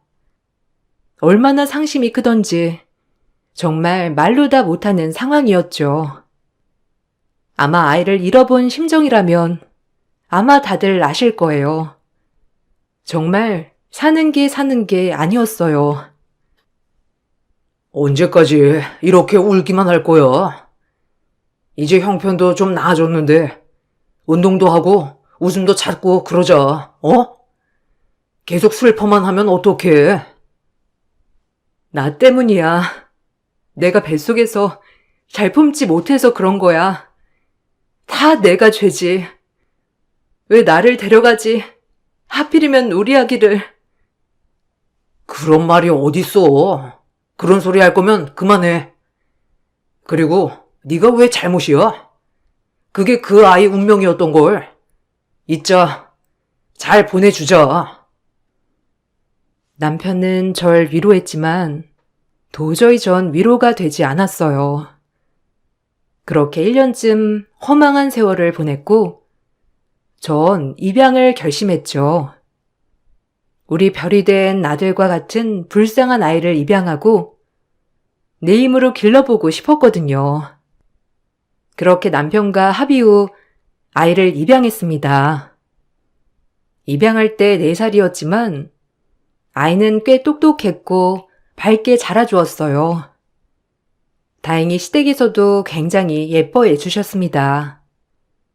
저의 슬픔을 알아서 이 아이로 인해 제가 점차 밝아지자 시부모님도 참 좋아해 주셨거든요. 전 입양된 아이가 아닌 정말 제가 품은 자식처럼 키웠어요. 어찌나 똘똘하고 말을 잘 듣던지 아이를 보면 미소가 절로 났어요. 아이를 키우다 보니 죽은 나의 아이가 더 생각이 났지만 그럴수록 지금 아이에게 최선을 다해 사랑을 주었습니다. 없는 형편이었지만 집안 형편이 점점 나아지는 추세였기 때문에 아이 덕분이라고도 생각했고요. 그러던 어느 날 동서네가 이사를 하고 모든 식구들을 초대한 날이 있었어요. 저와 저희 남편 그리고 아이와 이사 선물을 사들고 그 집으로 향했죠. 제가 마음이 한참 아픈 시기였던 터라 동서네는 거의 안 보고 살아서 아이를 입양 후 처음 소개하는 자리였어요. 오랜만에 본 동서는 역시나 얼굴에 심술이 가득했습니다. 어머, 형님, 오랜만이에요. 이게 얼마만이야 도대체? 아, 이 아이가 그 아이? 안녕? 난 작은 엄마란다. 안녕하세요. 전 윤민재예요. 엄마, 나 신발 벗고 이 집에 들어가도 돼요? 오늘 여기 온 거 맞죠? 우와, 맛있는 냄새. 그럼. 들어가서 할머니한테 인사드려. 오랜만이야, 동서. 얼마만이야, 이게. 꽤 오래됐다, 그치? 보기 좋네. 보기 좋긴요, 뭐. 그래도 하는 일이 계속 잘 풀려서 집도 넓은 평수로 이사 왔어요. 아, 선물은 이게 다예요? 오랜만에 보는 동서는 제가 가져온 선물을 보고 또다시 이게 다냐며 막말을 해댔죠. 정말 사람은 변하지 않지만 더럽게도 안 변하는구나 라고 생각했어요. 아들이 있었기 때문에 큰 소리 내고 싶지 않아 그냥 가볍게 무시했죠. 제가 가져온 선물은 방 곳곳마다 놓을 수 있는 디퓨저와 러그 세트였습니다. 이것을 보고 또 동서는 참 별게 아니라는 듯이 실망한 기색이 역력했고요. 다 같이 식사 자리를 가지게 되었고 갈비를 좋아하는 저희 아들이 맛있게 갈비를 뜯고 있었어요. 얼마나 보기 좋던지. 하지만 동서는 또다시 제 아이에게 막말을 하더군요. 아니죠. 저에게 막말이죠. 정말 참을 수가 없었습니다. 나쁜 사람이었죠. 어머, 먹는 것 좀 봐. 굶었니? 어째 형님, 저 요새 바쁜데 울 집 설거지라도 해서 창가 벌래요? 애 먹는 거 보니까 장난 아니네. 뭐라고? 동서, 지금 뭐라고 했어? 할 말이 있고 못할 말이 따로 있지. 내가 너네 집 설거지를 왜 하니? 이게 돌았나 진짜? 어머, 장난이에요 형님. 농담도 그분 못하셔. 오랜만에 봐서 그런 건데 뭘 그렇게 화를 내세요? 조카한 사람 민망하게. 재수씨, 말 조심해 주세요. 그게 장난이어도 듣는 사람은 기분 나쁩니다. 아무리 제가 능력이 없어서 이 사람이 이런 취급을 받아야 한다지만 가끔 볼 때마다 말이 심할 때가 있더라고요. 말 조심 좀 해주세요. 종철이 너, 재수씨 말 조심 좀 시켜라. 아, 형 미안해. 당신 그만해. 형수님한테 사과드려. 형수가 어디 이런 일 할 사람이야? 농담도 청도 것이지. 다들 동서를 나무라고 있을 때 저희 아들은 멀뚱멀뚱 갈비만 먹다가 다른 반찬이 손에 안 닿는 건지 멀리 있는 반찬을 집으려 고개를 숙였어요. 손을 뻗은 찰나 입양 전부터 차고 있던 신분증 목걸이 하나에 눈이 가더라고요. 전 원래도 알고 있던 목걸이였지만 동서는 그 목걸이를 보자마자 사색을 하고 놀라 방으로 들어갔죠. 갑자기 왜 저러나 싶어 당황하긴 저희도 마찬가지였고요.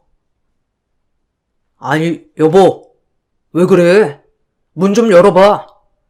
지금 가족들 다 초대하고 갑자기 울면서 방에 들어가는 게 어딨어? 어? 문 열어. 시동생이 아무리 방문을 열라고 해도 문을 열지 않는 동서를 보고 의아하다 생각했고 전 아들 목걸이를 유심히 보았어요. 입양 전부터 증표처럼 하고 있던 이니셜과 전화번호 같은 게 쓰여있는 신분증 목걸이였죠.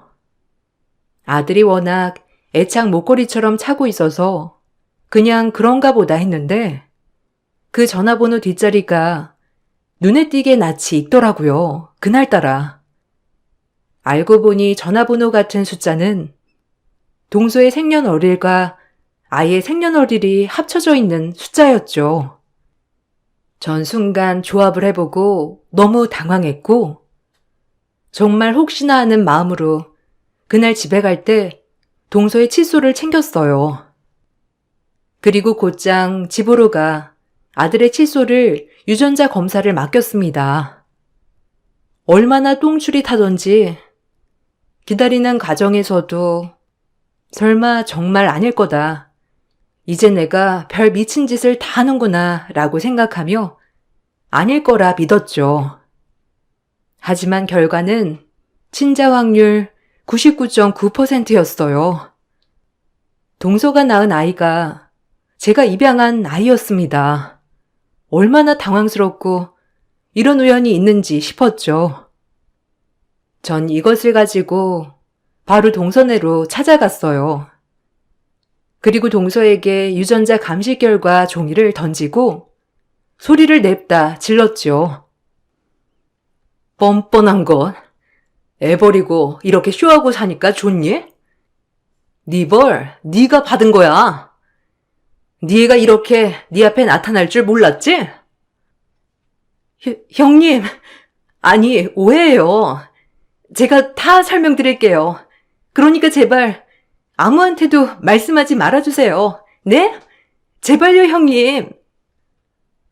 아니, 말할 거야. 너 돈 때문에 우리 민재 버렸지? 넌 그러고도 남을 인간이잖아. 근데 목걸이는 왜 남겼니? 나중에 찾으려고? 돈밖에 모르는 년인 건 알았는데 애까지 버리는 파렴치한 년인 건 이제 알았다. 진짜 끔찍해. 넌 애 볼 자격도 없어. 알겠어? 실수였어요. 정말 한순간에 생긴 저조차도 어쩔 수 없었고요. 그래도 나중에 혹시라도 후원이라도 해줄까 싶어 목걸이 하나를 만들어 놨던 거고 한순간도 잊은 적 없어요.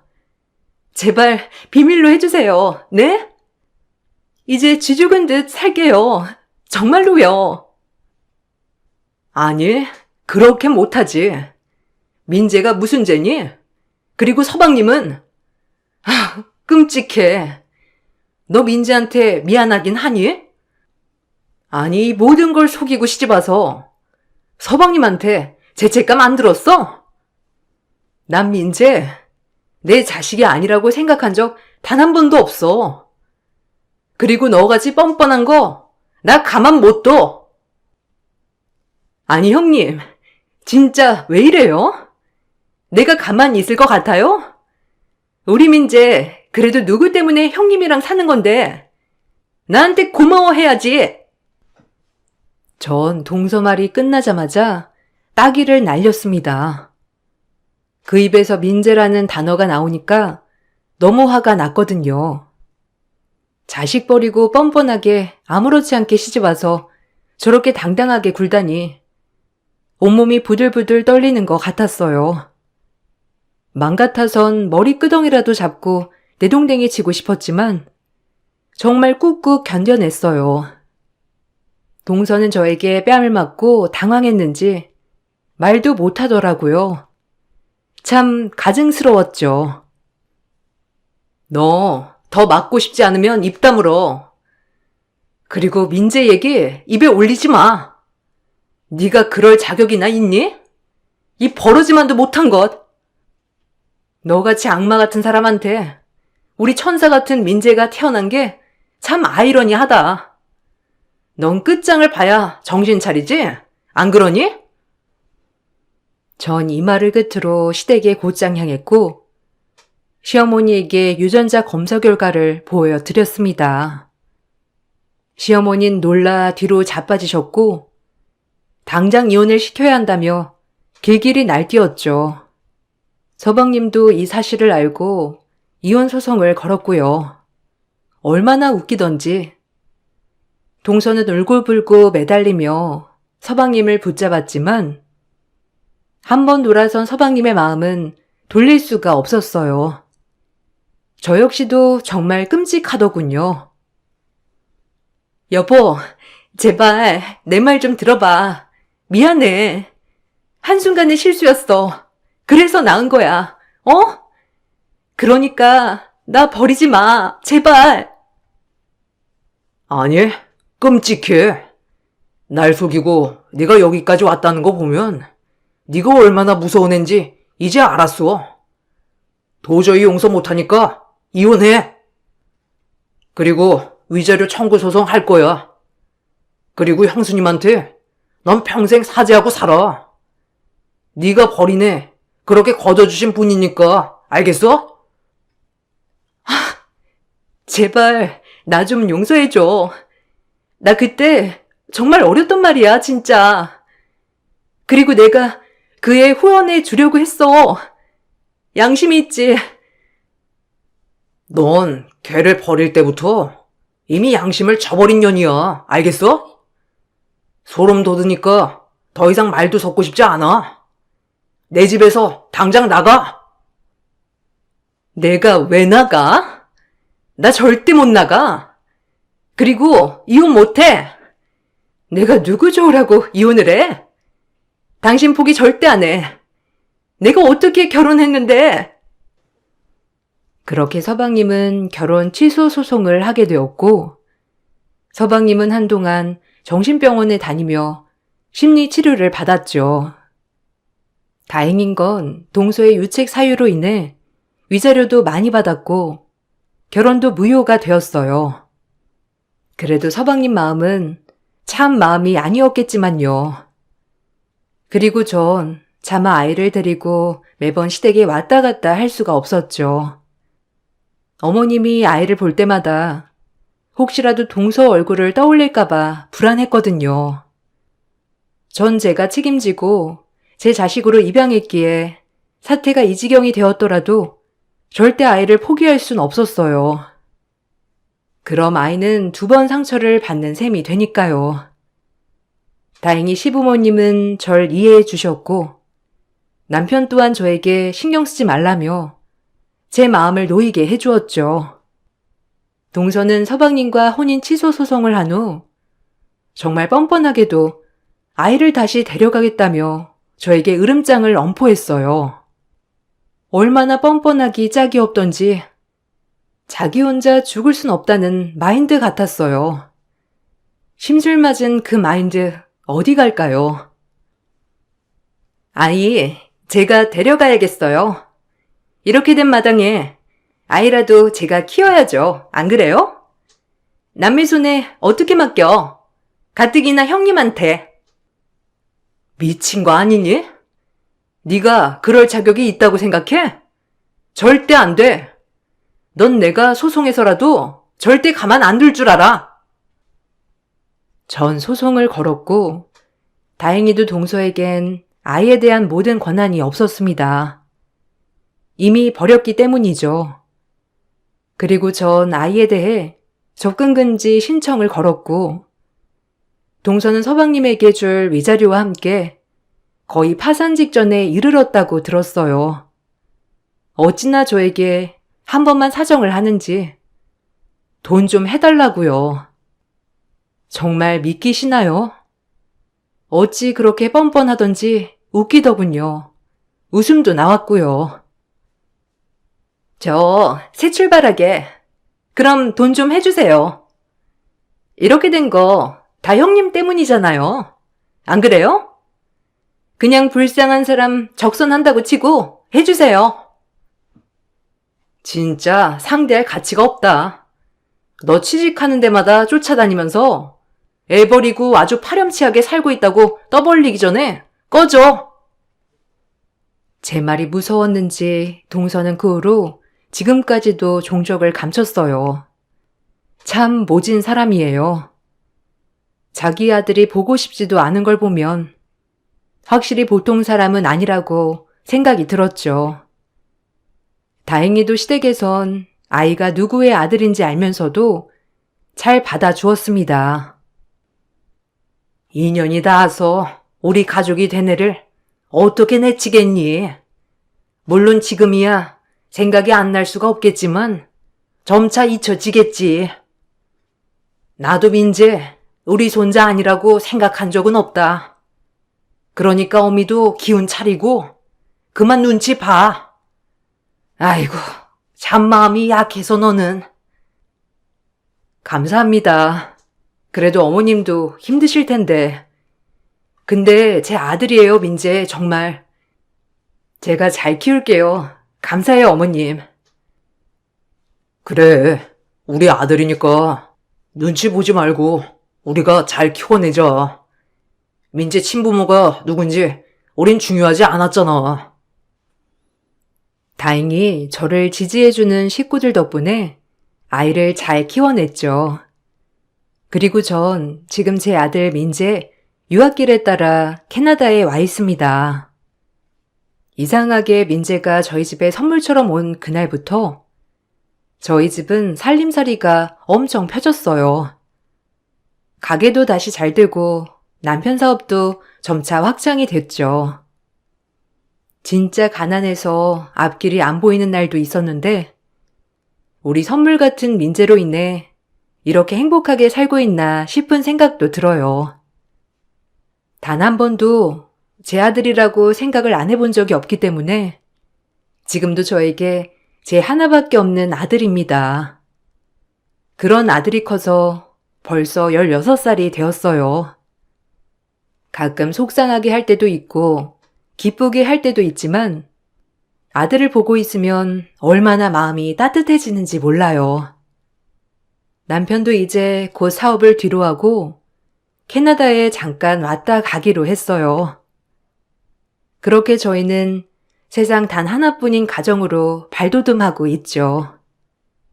물론 그때를 생각하면 제 아들도 불쌍하고 그 동서라는 인간을 용서할 순 없지만 그래도 선물 같은 민재가 내 옆에 있게 해주었으니 그냥 이젠 다 털어버렸어요. 정말 사람 앞일은 모르는 것 같다는 말이 딱인 것 같은 요즘입니다. 쓰다 보니 벌써 애가 하교할 시간이에요. 앞으로도 아이를 잘 키워나가며 좋은 생각만 하겠다고 다짐하게 되네요. 글을 쓰며 말이죠. 좋은 엄마가 될 수 있을지 아직도 의문이지만 선물처럼 우리 곁에 온 아이를 위해 최선을 다하는 엄마가 되고 싶어요. 여러분, 제 글 읽어주셔서 정말 감사합니다. 좋은 하루 보내세요. 안녕하세요. 저는 38살에 병원 원무과에서 일을 하고 있는 여자입니다. 최근 들어 환자분들이 많이 생기기 시작해 업무적으로 상당히 바쁜 편인데요.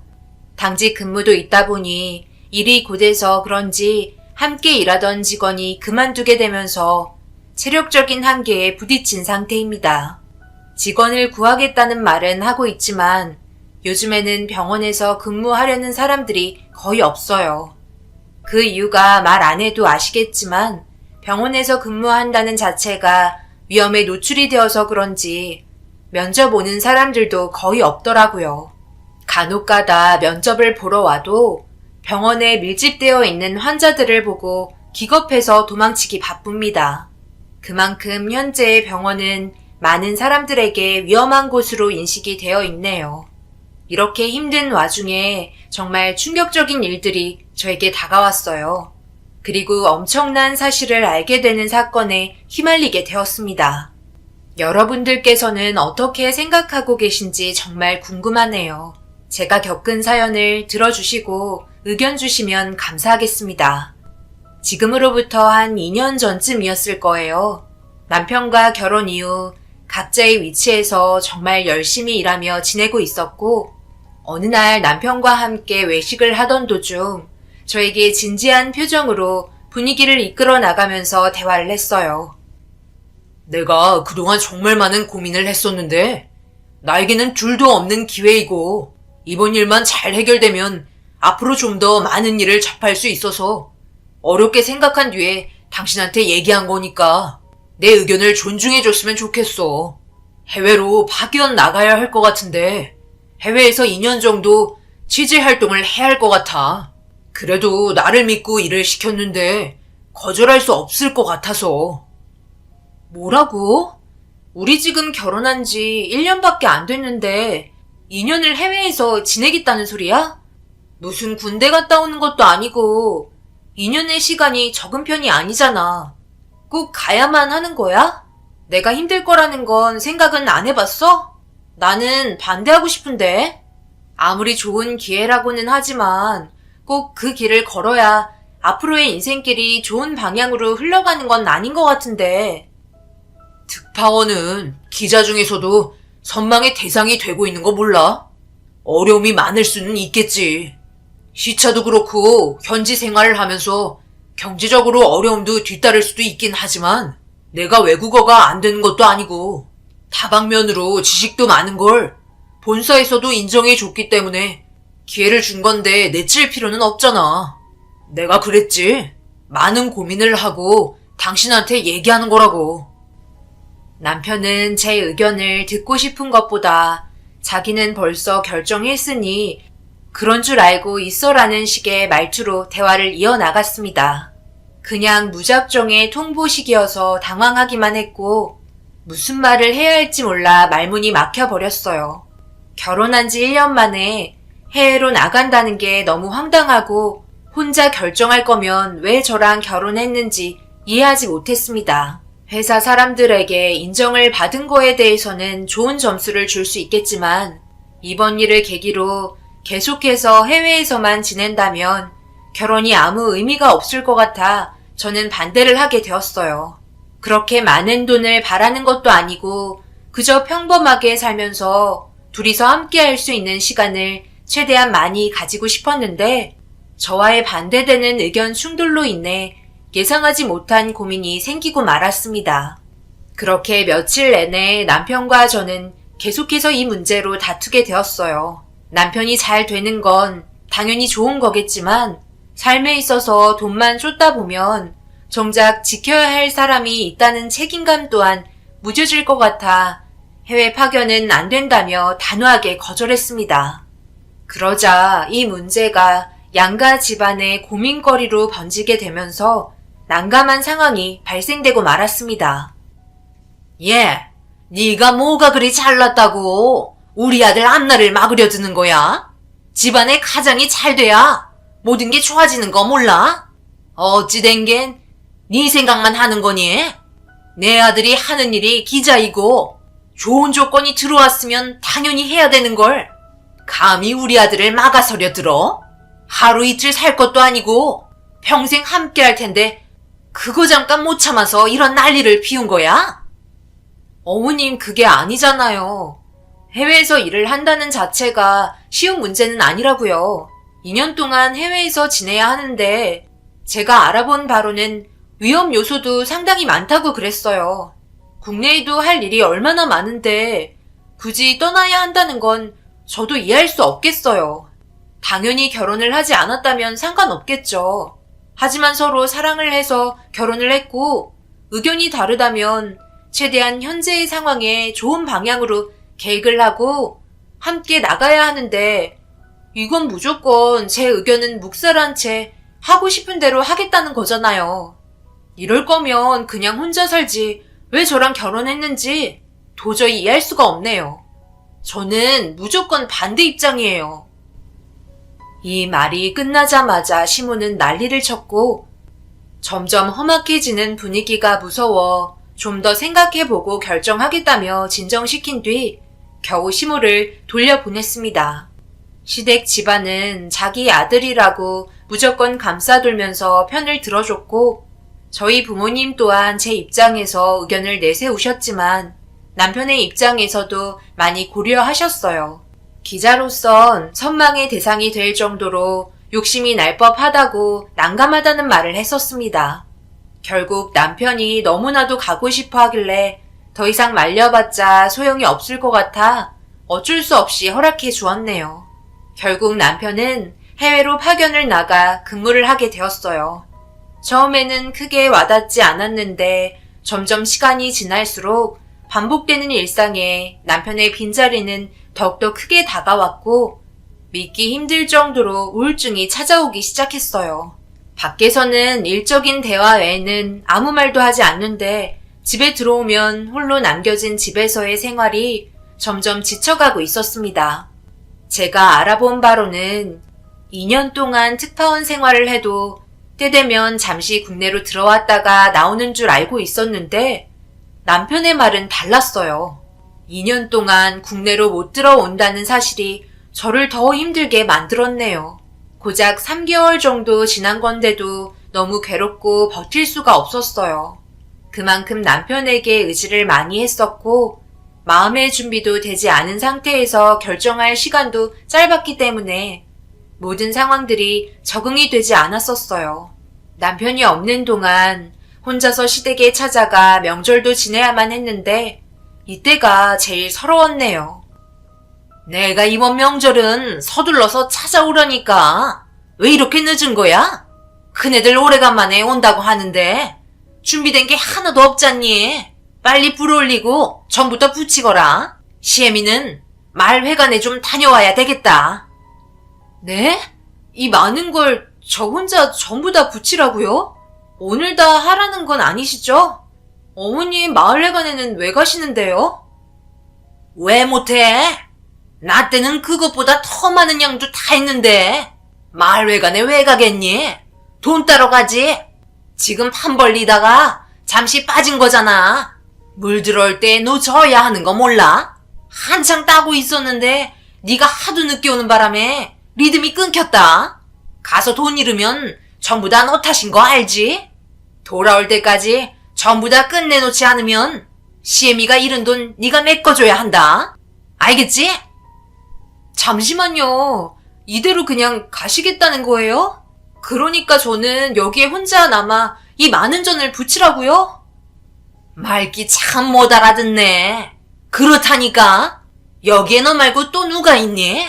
너 때문에 석 죽게 생겼다. 이럴 시간에 어서 해. 시모는 마을회관으로 서둘러 가셨고 너무 화가 치밀어 올라 아무것도 하고 싶지 않았어요. 그런데 하나도 준비되어 있지 않으면 시모가 돌아왔을 때 난리 칠 거 생각하니 잔소리 듣고 싶지 않아 억지로 전을 붙이기 시작했고 그렇게 몇 시간 동안 혼자서 기름 냄새 맡으며 온몸이 쑤시는 걸 참으면서 반 이상을 만들어가고 있을 때 누군가 들어오는 소리가 들려 현관 쪽으로 나가보니 형님과 아주버님이 들어오셨습니다. 결혼 이후 한 번도 본 적이 없었어요. 워낙 바쁘신 분들이라 얼굴 보는 게 힘들다는 말을 몇 번 들은 적이 있었죠. 그런데 이번 명절에는 시간이 되셨는지 그래도 찾아오셨길래 어머님한테 전화했어요. 그런데 몇 번이나 전화를 해도 받지 않아 제가 간단하게 음식을 내어드렸고 피곤한 얼굴을 하며 형님이 저를 바라보셨습니다. 그리곤 저보고 고생한다며 옆에 앉아서 같이 먹자고 하길래 아직 해야 할 일이 많이 남아있어 나중에 먹겠다며 주방으로 들어가려 하자 아주버님이 날카로운 반응을 나타내셨고 어쩔 수 없이 자리에 앉아 함께 막걸리에 제가 부친 전을 같이 먹었어요. 그런데 그 순간 시모가 현관문을 열며 들어왔고 형님과 아주버님을 보며 밝은 얼굴로 반겨주셨어요. 그런데 저를 보는 얼굴은 보고 싶지 않은 사람의 얼굴을 보는 것 마냥 굳은 표정으로 함께 앉아서 음식을 먹을 시간이 있냐며 물어보셨습니다. 너 내가 시키는 거 다 해놨니? 설마 다 끝내지도 않고 자리에 앉아 술판 버리고 있었던 거야? 음식을 내어드렸는데 같이 먹었으면 좋겠다고 얘기하셔서 자리에 앉은 것뿐이에요. 솔직히 저도 좀 힘들기도 하고요. 형님이 설명 좀 해주세요. 저도 몇 시간 동안 힘들게 전 부치고 겨우 쉬고 있는 건데 자꾸 뭐라고 하시니까 너무 서운해요. 내가 뭘 설명해달라는 거지? 시키지도 않았는데 술상 봐준 거잖아. 전 하나 붙이면서 온갖 생색은 다 내던데? 지금 동서가 우리랑 겸상한다는 자체가 너무 웃기지 않아? 욕먹기 싫으면 어머님이 시킨 거 서둘러서 끝내도록 해. 얘 봐라. 너 그런 잔머리는 어디에서 배운 거니? 너 때문에 지금 내가 얼마나 잃고 왔는지 알아? 100만 원 잃었다. 나중에 통장으로 계좌이체 시키거라. 우리 아들은 해외에서 뼈 빠지게 일하고 있는데 너는 지금 여기에서 막걸리랑 전이 목구멍으로 넘어가니? 병원에서 월급 쥐꼬리만큼 주는 일 하면서 설마 대우받고 싶은 건 아니지? 뭐가 있어야 대우를 해주지. 생각지도 못한 형님의 말에 너무 충격을 받아 아무 말도 하지 못하고 있을 때 시모가 결정타를 날렸고 결국 너무 서러워 눈물을 흘리며 이런 식으로 대우받으면서 시집살이 하기 싫다며 밖으로 뛰쳐나갔어요. 그런데 현관문을 나서는데도 아무도 저를 말리지 않았고 이렇게 사는 건 아닌 것 같아 시차 때문에 고생할까봐 전화 오는 것 외에는 받지 않았는데 너무 화가 나서 남편에게 전화를 하고 말았네요.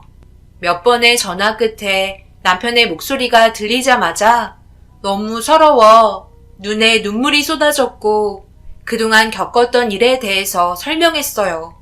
그래도 남편이라고 제 마음을 이해해 주었고, 그렇게 한참 동안 속에 있던 감정을 쏟아내고 나니 어느새 진정이 되더라고요. 언제 올 수 있냐고 물어보자 워낙 일이 바빠서 시간을 낼 수 없다며 시모에게는 따로 통화를 하겠다고 얘기한 뒤 그렇게 전화를 끊었습니다. 제가 시댁에서 뛰쳐나왔는데도 그 누구 하나 저에게 전화하는 사람은 아무도 없었어요. 자기가 한 행동에 대해서 잘못을 인정하지 않는 것 같았고 미안하다는 사과의 말을 듣기 전까지 절대 먼저 연락하지 않았습니다. 시댁에서 나오자마자 부모님 집으로 향했어요. 오래간만에 부모님 얼굴 보니 반겨주시는 모습에 왈칵 눈물이 쏟아지게 되더라고요. 무슨 일이 있냐며 걱정하셨지만 괜한 걱정 끼쳐드리고 싶지 않아 회사 일이 바빠서 그런 것 뿐이라며 대충 둘러댔어요. 오래간만에 제 방에 들어와 아무 생각 없이 휴식을 취하니 결혼하기 전에 있었던 일들이 떠올랐고 갑자기 예전으로 돌아가고 싶다는 생각이 들더라고요. 과거에 있었던 사진들을 보며 추억에 빠져 있었고 이런저런 물건을 뒤지며 추억에 빠져 있을 때 남편과 연애했던 사진들도 있길래 한 장 한 장 넘겨가며 옛 기억을 떠올리던 그때 얼굴이 잘 보이지는 않지만 남편을 쳐다보고 있던 여성이 있었고 이리저리 돌려가며 계속해서 살펴봤지만 머리카락의 얼굴이 너무 가려져 그냥 지나가는 사람인가 보다 생각하며 지나치게 되었네요. 앞으로 어떤 일이 벌어질지 전혀 모르는 상태에서 부모님과 명절을 보낸 뒤 다시 일상으로 돌아오게 되었고 시모와는 전화 통화를 해봤는지 궁금해서 남편에게 문자도 남겨보고 연락도 했지만 아무런 소식을 들을 수가 없어 점점 불안해지기 시작했어요. 평소 같으면 그래도 틈날 때마다 전화도 자주 했었는데 몸이 떨어지면 마음도 멀어진다고 최근 들어 횟수가 많이 적어져서 걱정이 되긴 했었지만 그래도 이런 적은 없었는데 아예 연락이 차단되니 일도 손에 잡히지 않을 정도로 스트레스가 밀려와 결국 제가 먼저 시모에게 전화를 하게 되었습니다. 2번 다시 안 볼 것처럼 난리를 쳐놓고 나갔으면서 왜 다시 전화한 거야? 인연 끊겠다고 하지 않았어? 나는 할 말 없다. 어머님, 그이가 전화를 받지 않아요. 무슨 일이 생긴 거 아닐까요? 분명 문자나 부재중이 떠 있으면 전화가 오는 편인데 연락이 안 된 지 일주일이 넘었다고요. 어머님은 전혀 아무것도 모르시고 계셨던 거예요? 불안하지 않으세요? 우리 아들이 3살 먹은 애도 아닌데 뭐가 걱정이 된다는 거야? 그래서 문제가 생겼다는 소식을 접하기라도 했니? 별 걱정을 다 하는구나. 어차피 시간 지나면 알아서 연락이 올 것을. 간섭이 너무 심한 것 같은데. 우리 아들은 너같이 집착 심한 여자를 상당히 싫어하거든. 어련히 알아서 전화 오겠지. 이런 쓸데없는 말 하려고 전화한 거면 다시는 연락하지 말거라. 먼저 잘못했다고 시애미한테 용서를 비는 게 우선 아냐? 개념을 팔아먹고 돌아다니는 건 아니지. 2번 다시 연락하지 말거라. 걱정을 하나도 하지 않는 시모의 태도에 오히려 제가 더 당황했었어요. 그리고 미안하다고 사과를 해야 할 사람은 시모인데 전혀 사태 파악이 안 되는 것 같아 어이가 없었습니다. 그렇게 하루하루 불안에 떨고 있을 때 갑자기 남편에게 전화가 다시 오게 되었고 급하게 전화를 받자마자 무슨 일이 생겼었냐고 물어보니 다른 지역에 일주일 정도 취재를 하려고 떠난 적이 있었는데 깜빡하고 핸드폰을 두고 왔었다며 불안하게 만들어 미안하다고 잘 살아있다는 말을 하자 그동안 마음고생을 많이 했는지 결국 눈물을 쏟아내고 말았습니다. 떨어져 지내는 게 힘들다고 생각했지만 연락조차 제대로 되지 않는 이런 삶이 감당하기 힘들 정도로 괴롭더라고요. 그렇게 시간이 지나 남편이 해외에서의 생활도 거의 마무리가 되어가고 있을 시점에 그동안 연락 한 통 없었던 시모에게 전화가 왔고 남편이 얼마 뒤 올 때가 되니 그동안 저에게 못했던 게 생각이 나 수습하려나 생각하며 전화를 받자 심각한 목소리로 저와 단둘이 장소를 잡아 만나길 원했고 시모가 정한 약속 장소로 먼저 도착해 기다렸어요. 빨리 왔네. 내가 그동안 제가 너를 며느리로 받아들이고 함께 지내면서 진지하게 생각해봤는데 아무래도 너는 우리 집안과는 맞지 않는 것 같다. 그래서 우리 아들과의 인연을 끝내줬으면 하는데 너도 이렇게 살고 싶지는 않잖아. 갑자기 그게 무슨 말이에요? 제가 어머님과 문제가 있는 거지 남편과는 아주 잘 지내고 있는걸요? 그리고 이혼 문제를 왜 어머님이 관여하시는 거예요? 어머님과 그동안 연락을 끊고 지낸 게 왜 그런지 아직도 모르시는 거예요? 결혼하는 순간 시댁 집안의 노동자도 아니고 왜 온갖 잡일을 제가 해야 하는 건데요? 저도 귀하게 자란 딸이고 이런 대접 받으려고 결혼한 거 아니에요. 그러니 남편과는 결혼 생활 유지할 거고 이렇게까지 말을 하신 어머님과는 더더욱 인연을 끊고 살아야 할 것 같네요. 이런 쓸데없는 말씀 하시려고 여기까지 부르신 거예요? 저에게 미안하다는 말 한마디 하는 게 그렇게 힘드세요? 2번 다시 얼굴 보고 싶지 않으니까 연락하지 마시고요. 어머님이 그렇게 아끼시는 형님이랑 잘 지내보세요. 시모와의 대화가 끝이 나고 서둘러 밖으로 뛰쳐나왔어요. 갑작스럽게 이혼 얘기를 꺼내길래 너무 놀라 다리가 후들거렸고 건물 귀퉁이에 앉아 너무 서러워 눈물을 흘리고 말았습니다. 제가 왜 이런 대접을 받아야 하는 건지 이해할 수 없었어요. 집으로 돌아오면서 남편에게 전화를 해봤지만 받지 않더라고요. 그래서 시간 되면 연락 달라고 간단하게 문자를 남겼고 그렇게 집에 도착해 조용한 집에 홀로 앉아 멍하니 창문을 바라보며 마음을 가라앉히고 있는데 누군가 문을 두드렸습니다. 천천히 현관문으로 다가가 누구냐고 물어보자 형님의 목소리였고 바빠서 얼굴 한번 제대로 볼 수 없는 사람이 갑자기 왜 찾아온 건지 이해할 수 없었어요. 시모가 이혼 얘기를 꺼냈는데 받아들이지 않아 형님에게 이 사실을 전한 건지 의문만 들었고 조심스럽게 문을 열었습니다. 저를 보자마자 명절 때의 일은 아예 까먹은 건지 그때 이후로 단 한 번도 연락이 없었으면서 살가운 표정으로 들어오셨어요. 그리고 소파에 앉아 두리번거리시며 집을 구경하셨고 한참 뒤 입을 여셨네요. 시간도 없는 내가 여기는 왜 찾아왔겠니? 동서도 어느 정도는 짐작은 하고 있겠지? 결혼 생활이라는 건 혼자 잘났다고 막 나가서는 안 될 문제야. 그동안 아무 말 없이 동서를 지켜본 건 어떻게 나오는지 보고 싶어서 그런 건데 절대 굽히지 않더라고. 어머님의 행동이 좀 지나쳤다 해도 어른이잖아. 동서보다 나이 차이가 얼마나 많아? 내가 왜 명절날 그런 식으로 나왔겠어. 동서의 말버릇에 문제가 있어서 그렇게 나온 거야. 그냥 네 하고 머리 숙여 들어가면 될 것을 나이 먹은 시어머니 이겨 먹겠다고 고개 빳빳이 들고 자기는 잘못한 거 없다면서 소리치면 우리가 봤을 때 뭐라고 생각하겠어? 어머님이 안 좋게 말해도 일단 한번 굽히고 나중에 단둘이 있을 때 따로 얘기하면 되는 거지. 그거 가지고 집 밖으로 뛰쳐나가면 뭐라고 생각하겠어? 지방교육 제대로 받지 않은 철없는 딸로밖엔 안 보이는 거야. 시집와서 노예 생활 좀 하면 어때? 그게 동서가 선택한 길이잖아? 그래서 이럴 바엔 차라리 이혼하라고 얘기하는 거야. 동서가 살고 싶은 대로 하면서 마음 편히 살라고. 내 말 무슨 뜻인지 알지?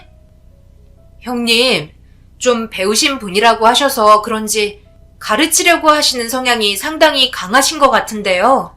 어른이면 무조건 고개 숙이고 들어가야 하는 거예요? 잘했던 못했던 고개를 숙이는 건 아니라고 보는데요. 어른이라도 잘못한 점이 있으면 당연히 짚고 넘어가야 하는 거고 배울 점이 있으면 나이가 어린 며느리한테도 배우셔야죠. 잘못했는데도 그냥 넘어가면 어떻게 되겠어요? 자신의 행동이 남에게 상처 줄 수 있다는 걸 전혀 알지 못하는 거잖아요. 말을 할 때는 해야 한다고 생각하는데요. 그리고 저는 남편이랑 결혼하고 행복하게 살려고 하는 거지 시집살이 하면서 노예생활 봉사하려고 결혼한 거 아니거든요. 형님은 바쁘다는 핑계로 얼굴도 안 비치잖아요. 준비된 음식만 드시니 뭘 알겠어요?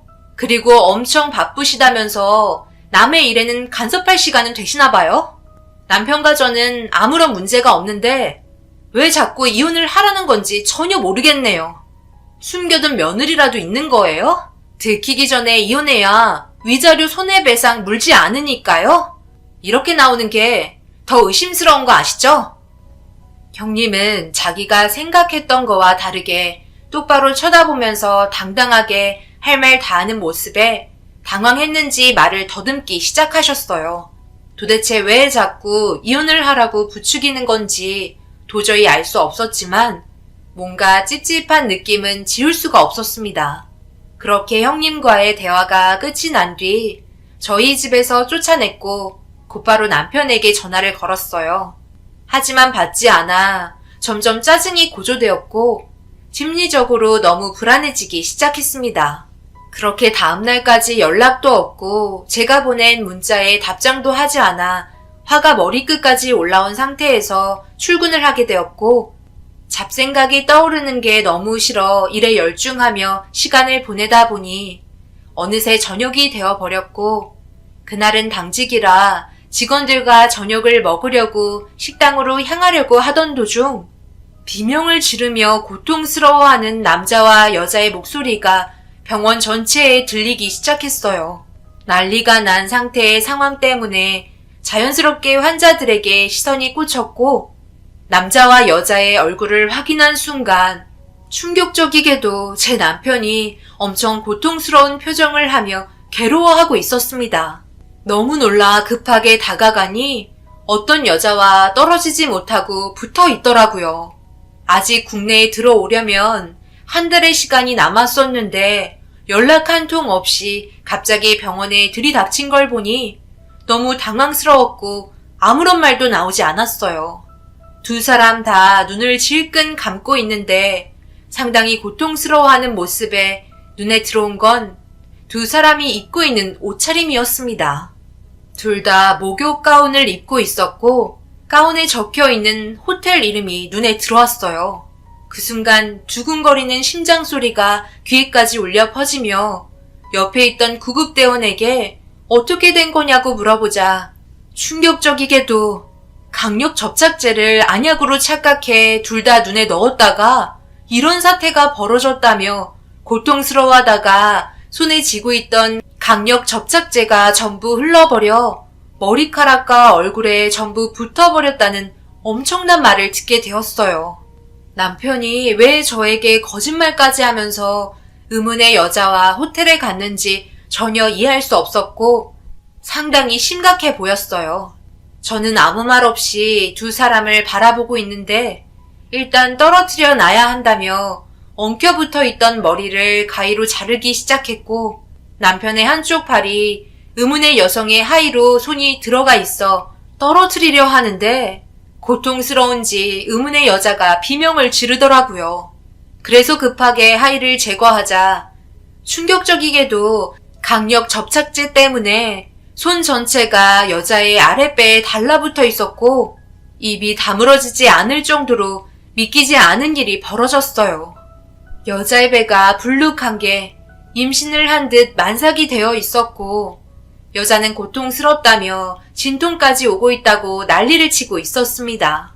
둘 다 눈에 접착제를 넣은 상태로 남편의 손은 만삭인 여자의 배에 달라붙어 있어 떨어지지도 않은 상태에 출산이 임박했는지 진통까지 와서 병원은 비상사태로 아주 난리가 나고 말았습니다.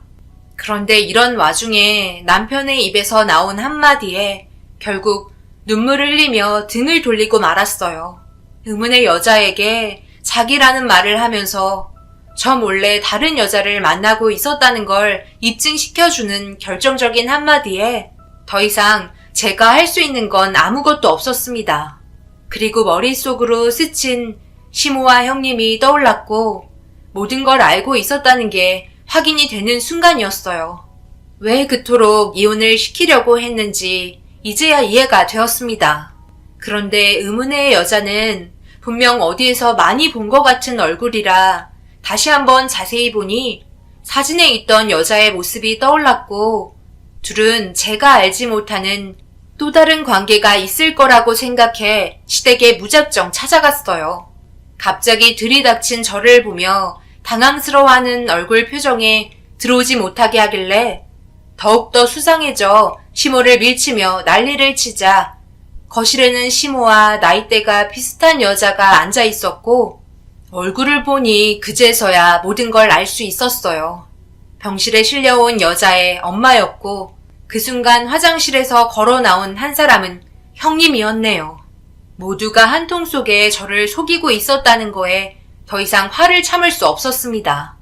제가 지금 어디에서 왔는지 알아요? 이 늦은 시간에 병원에서 왔다고요. 어머님 아들이랑 저 사람의 딸이 강력 접착제에 눈이 둘 다 붙어서 진동까지 오는 상황에 지금 병원 전체가 난리가 난 상태예요. 서로 전부 알고 있었고 저만 모르고 있었네요. 둘이 좋다는데 그럼 어쩌냐? 죽지 못해 살겠다는데 벌써 외국에 살림 차리고 살고 있었어. 나도 얼마 전에 알았다. 그래서 너한테 이혼하라고 얘기한 거야. 나는 뭐 이런 상황이 좋기만 한 줄 아니? 자기들이 벌인 행동인데 어쩌겠어. 그래서 그냥 이혼하라고 했잖아. 왜 내 말을 안 들어서 못 볼 꼴까지 보니? 그 여자 아주 예전에도 우리 아들 따라다닌 적이 몇 번 있었다는 말은 들었었는데 이렇게 될 거라고는 전혀 몰랐다. 일단 병원에 가봐야 하니까 나중에 다시 얘기하자. 시모는 만삭이 된 상태로 한국에 미리 왔었다며 어떻게 하면 좋을지 해결책을 찾기 위해 도움을 청한 상태였어요. 그래서 형님과 어머님이 다짜고짜 이혼을 하라고 얘기한 거였네요. 결국 이 문제로 모두가 다시 병원으로 향했고 그 말을 듣고 저도 어느 정도 마음을 잡을 수 있었어요. 그동안 몸이 멀어진 만큼 마음도 멀어진 건지 쓰러질 정도로 충격을 받지는 않더라고요. 그리고 수술을 끝낸 두 사람은 절대 해서는 안 될 행동으로 인해 벌을 받은 건지 각각 한쪽의 눈은 강력 접착제로 인해 결국 실명을 하게 되었고 출산도 끝이 난 상태였습니다. 아이는 아무런 문제는 없었지만 둘은 각각 한쪽씩 실명을 했으니 그걸로 충분한 벌을 받았다고 생각합니다. 저 또한 더 이상의 미련 없었고 저를 보며 미안하다고 눈물을 흘리는 모습이 너무 한심스러웠네요. 그렇게 그 사람들이 원하는 이혼을 하게 되었고 두 사람에게 위자료 소송을 끝으로 더 이상 만날 일은 없었습니다. 결혼 생활이 짧았기 때문에 그래도 쉽게 마음 정리할 수 있었던 것 같아요. 두 사람이 평생 동안 불행했으면 좋겠네요. 저는 오히려 잘 됐다고 생각해요. 저런 집안에서 사느니 지금처럼 스트레스 안 받고 사는 게 훨씬 좋습니다. 그리고 이렇게 여러분들께 제 사연을 알려드리니 그동안 속에 조금은 남아있었던 아픔까지 전부 씻어낼 수 있었네요. 앞으로 열심히 살겠습니다. 앞으로 더 좋은 일들이 가득할 수 있게 여러분들께서 응원해주세요. 감사합니다.